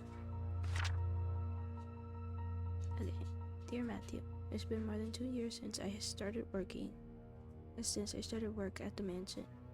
I like this place a lot. The people here are nice to me. Thank you for the letter. Although I cannot be there with you for your missionary work, I will pray for your success. You were always the noble one. Do you remember the wishes we made when we were at the orphanage? Yours was to help the unfortunate, and was not to be poor. Well, I did not expect the opportunity to knock so soon. Maybe heaven is helping me. With all that has happened these past few months, my wish might just come true. I'd love to tell you more about it, but it can wait until you're back. Things might be different by then. I hope it will be better for you. I hope it will be for the better. Love always, Sophia Miller. For the money. For the money. Oops. Not too close. Is it?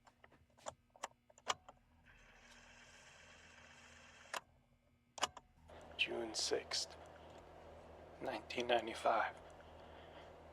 I met Andrew in the evening at his house. He was hallucinating when we met, saying that he's seen Sophia everywhere, that he's a sinner, and that he should die. But I didn't mean to kill him. My hands are still shaking. June 30th, 1995. Dr. Johnson came. He was surprised to see me. He tried to justify, saying it wasn't his fault, that he was only carrying the baby and had nothing to do with Sophia's death. When I revealed the truth about Magdalene, his face turned white. He didn't expect anyone to know the truth. He deserved to die. July 19, 1995.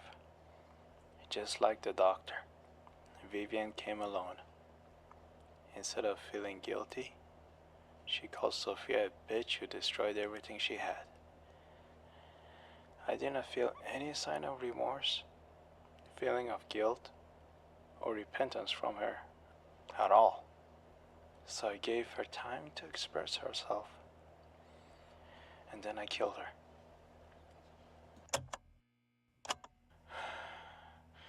It's all over now. Why am I not at peace? There's this nosy investigator in town.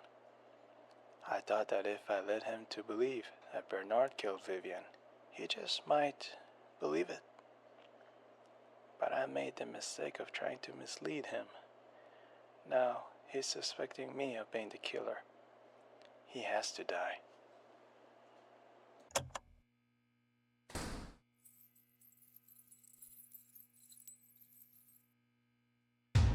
I'm gonna die. I'm gonna die. I'm gonna die. Run where? He found me. What is happening? What is happening? Get me out of here. The doors are locked. Well, guys, I'm gonna die. It was nice knowing you. I don't know where to go. I don't know where to go. I don't know where to go. I don't know where to go. Where am I supposed to go? There's no other exit.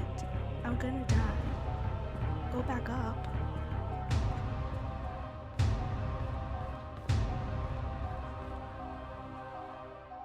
Axe to the door. I'm gonna die. I'm dead. Wait, he took the axe. No, he didn't. I can't take it. I can't take it. Wow. He's gonna kill me. He's gonna kill me. I'm gonna die, guys. Break the door open. I can't. Exit. Hammer? I can't even use that. I can't use anything. I'm gonna die. I'm gonna die. Where are the footsteps coming from? Well. He's right there. Oh god. Guys, I'm gonna die. Guys. Basement.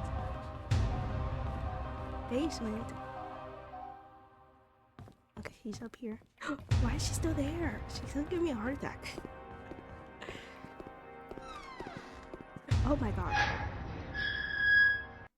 Okay. Okay, that was intense. Am I still running? Are you kidding me? Are you kidding me?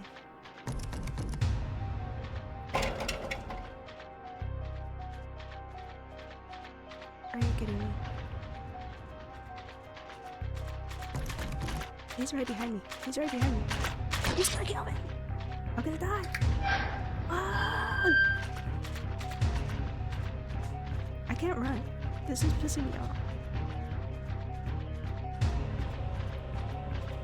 Go to your car. Dude, this is as fast as I can run. Okay, she's kinda leading the way, right?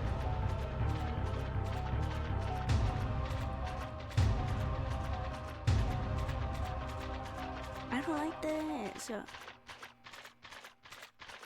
He's trying to kill me. He's so close to me. I don't like it. Back up, back up. He's right behind me.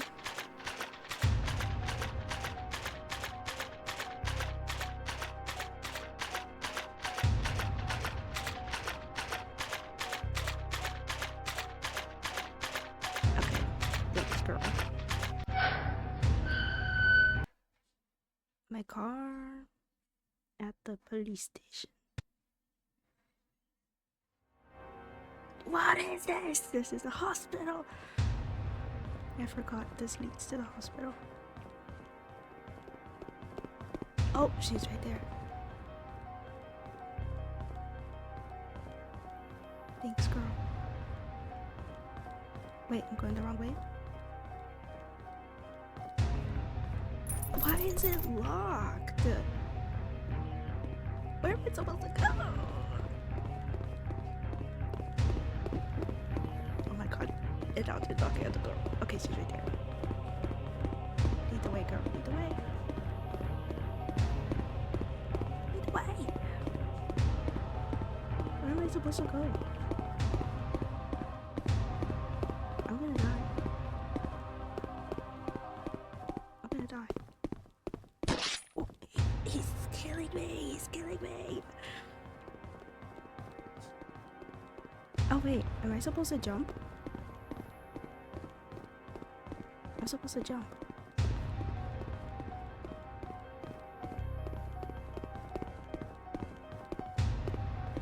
I'm going upstairs. Oh!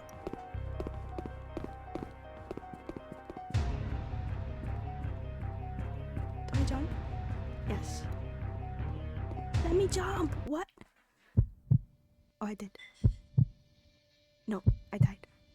Wait, she saved me? I'm so confused. Oh, he died. Oh, well, she saved my life. Oh, she's so real for that.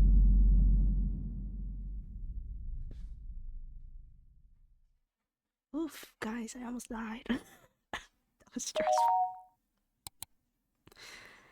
Oh, Janet. I'm glad you made it safely and uncovered the truth about Painscreek killing. Good job. Your story will be on the front page of tomorrow's newspaper. Please submit the following information as well as a photo of your article as soon as possible. Richard Harris. Whoa, I'm sweating. P.S. By the way, we found out who hired P.I. Stephen Moss. Who could Vivian Roberts? Who was that guy? That was Matthew? Is that Matthew? Yeah, okay. What was the murder weapon? An axe, right?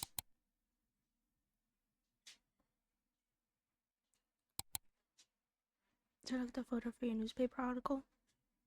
What photo should I use? The axe?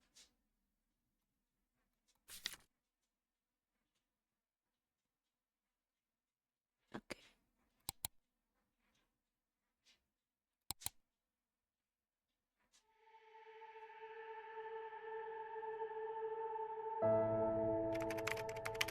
My name is Janet Kelly. I'm here to inform you on behalf of PI Steve Moss that the secrets of the Painscreek killings have come to light. He is, however, missing. The police are searching for his whereabouts. What? Well, we're praying for this letter. I cannot help but wonder, what if Charles didn't commit adultery? What if Vivian had not confronted Sophia? What if Magdalene had insisted on her son to continue the family line? Things have turned out differently. In hindsight, it's easy to say they should not have done. But sometimes it's hard to make the right choice. And the right choice is in life, isn't it? Did Derek really hate God so much that it led to his death? Could Matthew not have sought revenge for Sophia Jesus? And why didn't Joseph choose to be an accomplice in Magdalene's death? The truth is, oh my god, the truth was that everyone made the choice they think was the best, but not necessarily the right one. This made me realize the problem. We have the freedom to say or do whatever we want, but there are consequences following our actions. The bigger the mistake, the harsher the consequence. It was true that Charles and Sophia Rivera was wrong. Oh my god! I'm sorry guys, I read too slow.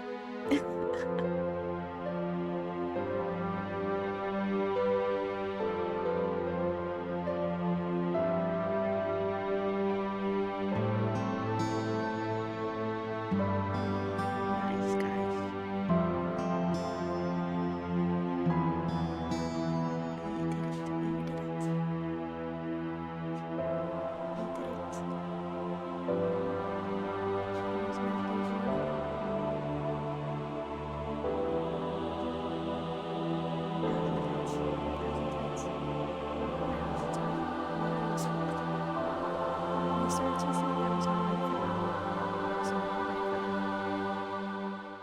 I'm glad Sophia made herself useful in the end.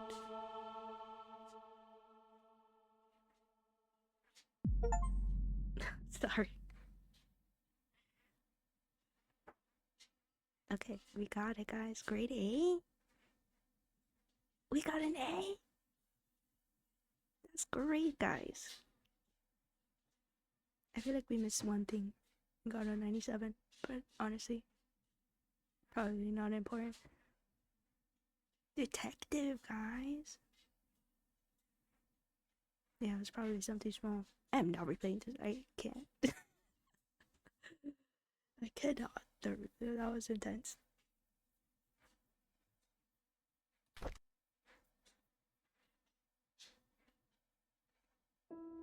I was not ready at all. But I'm glad we did so good. Could I have done it without you guys, to be honest, because I was lost for the most part.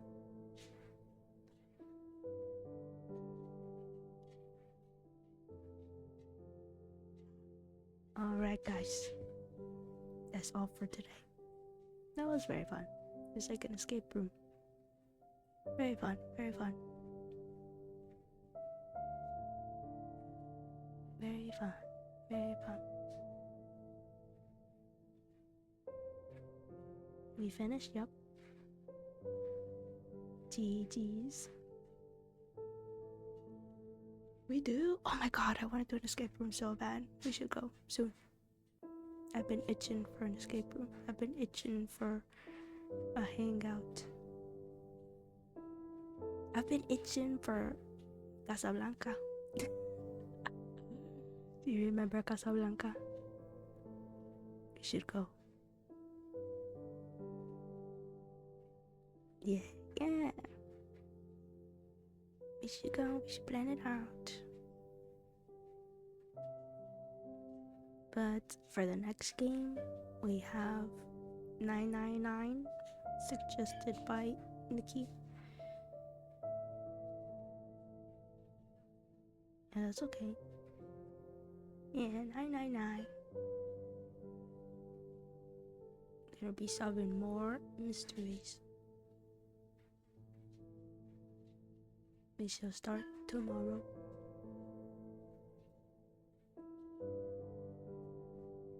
I'm really happy with this. Thanks, guys. I was very excited.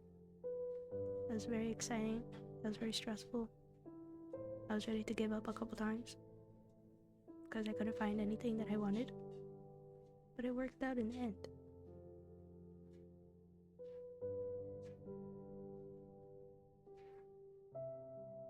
Yeah. Alrighty, I'll see you guys tomorrow with 999. Yeah. Except for that one time I cheated. But that's okay. Goodbye, goodbye. Love you too, love you too. Thank you for joining. Goodbye, goodbye.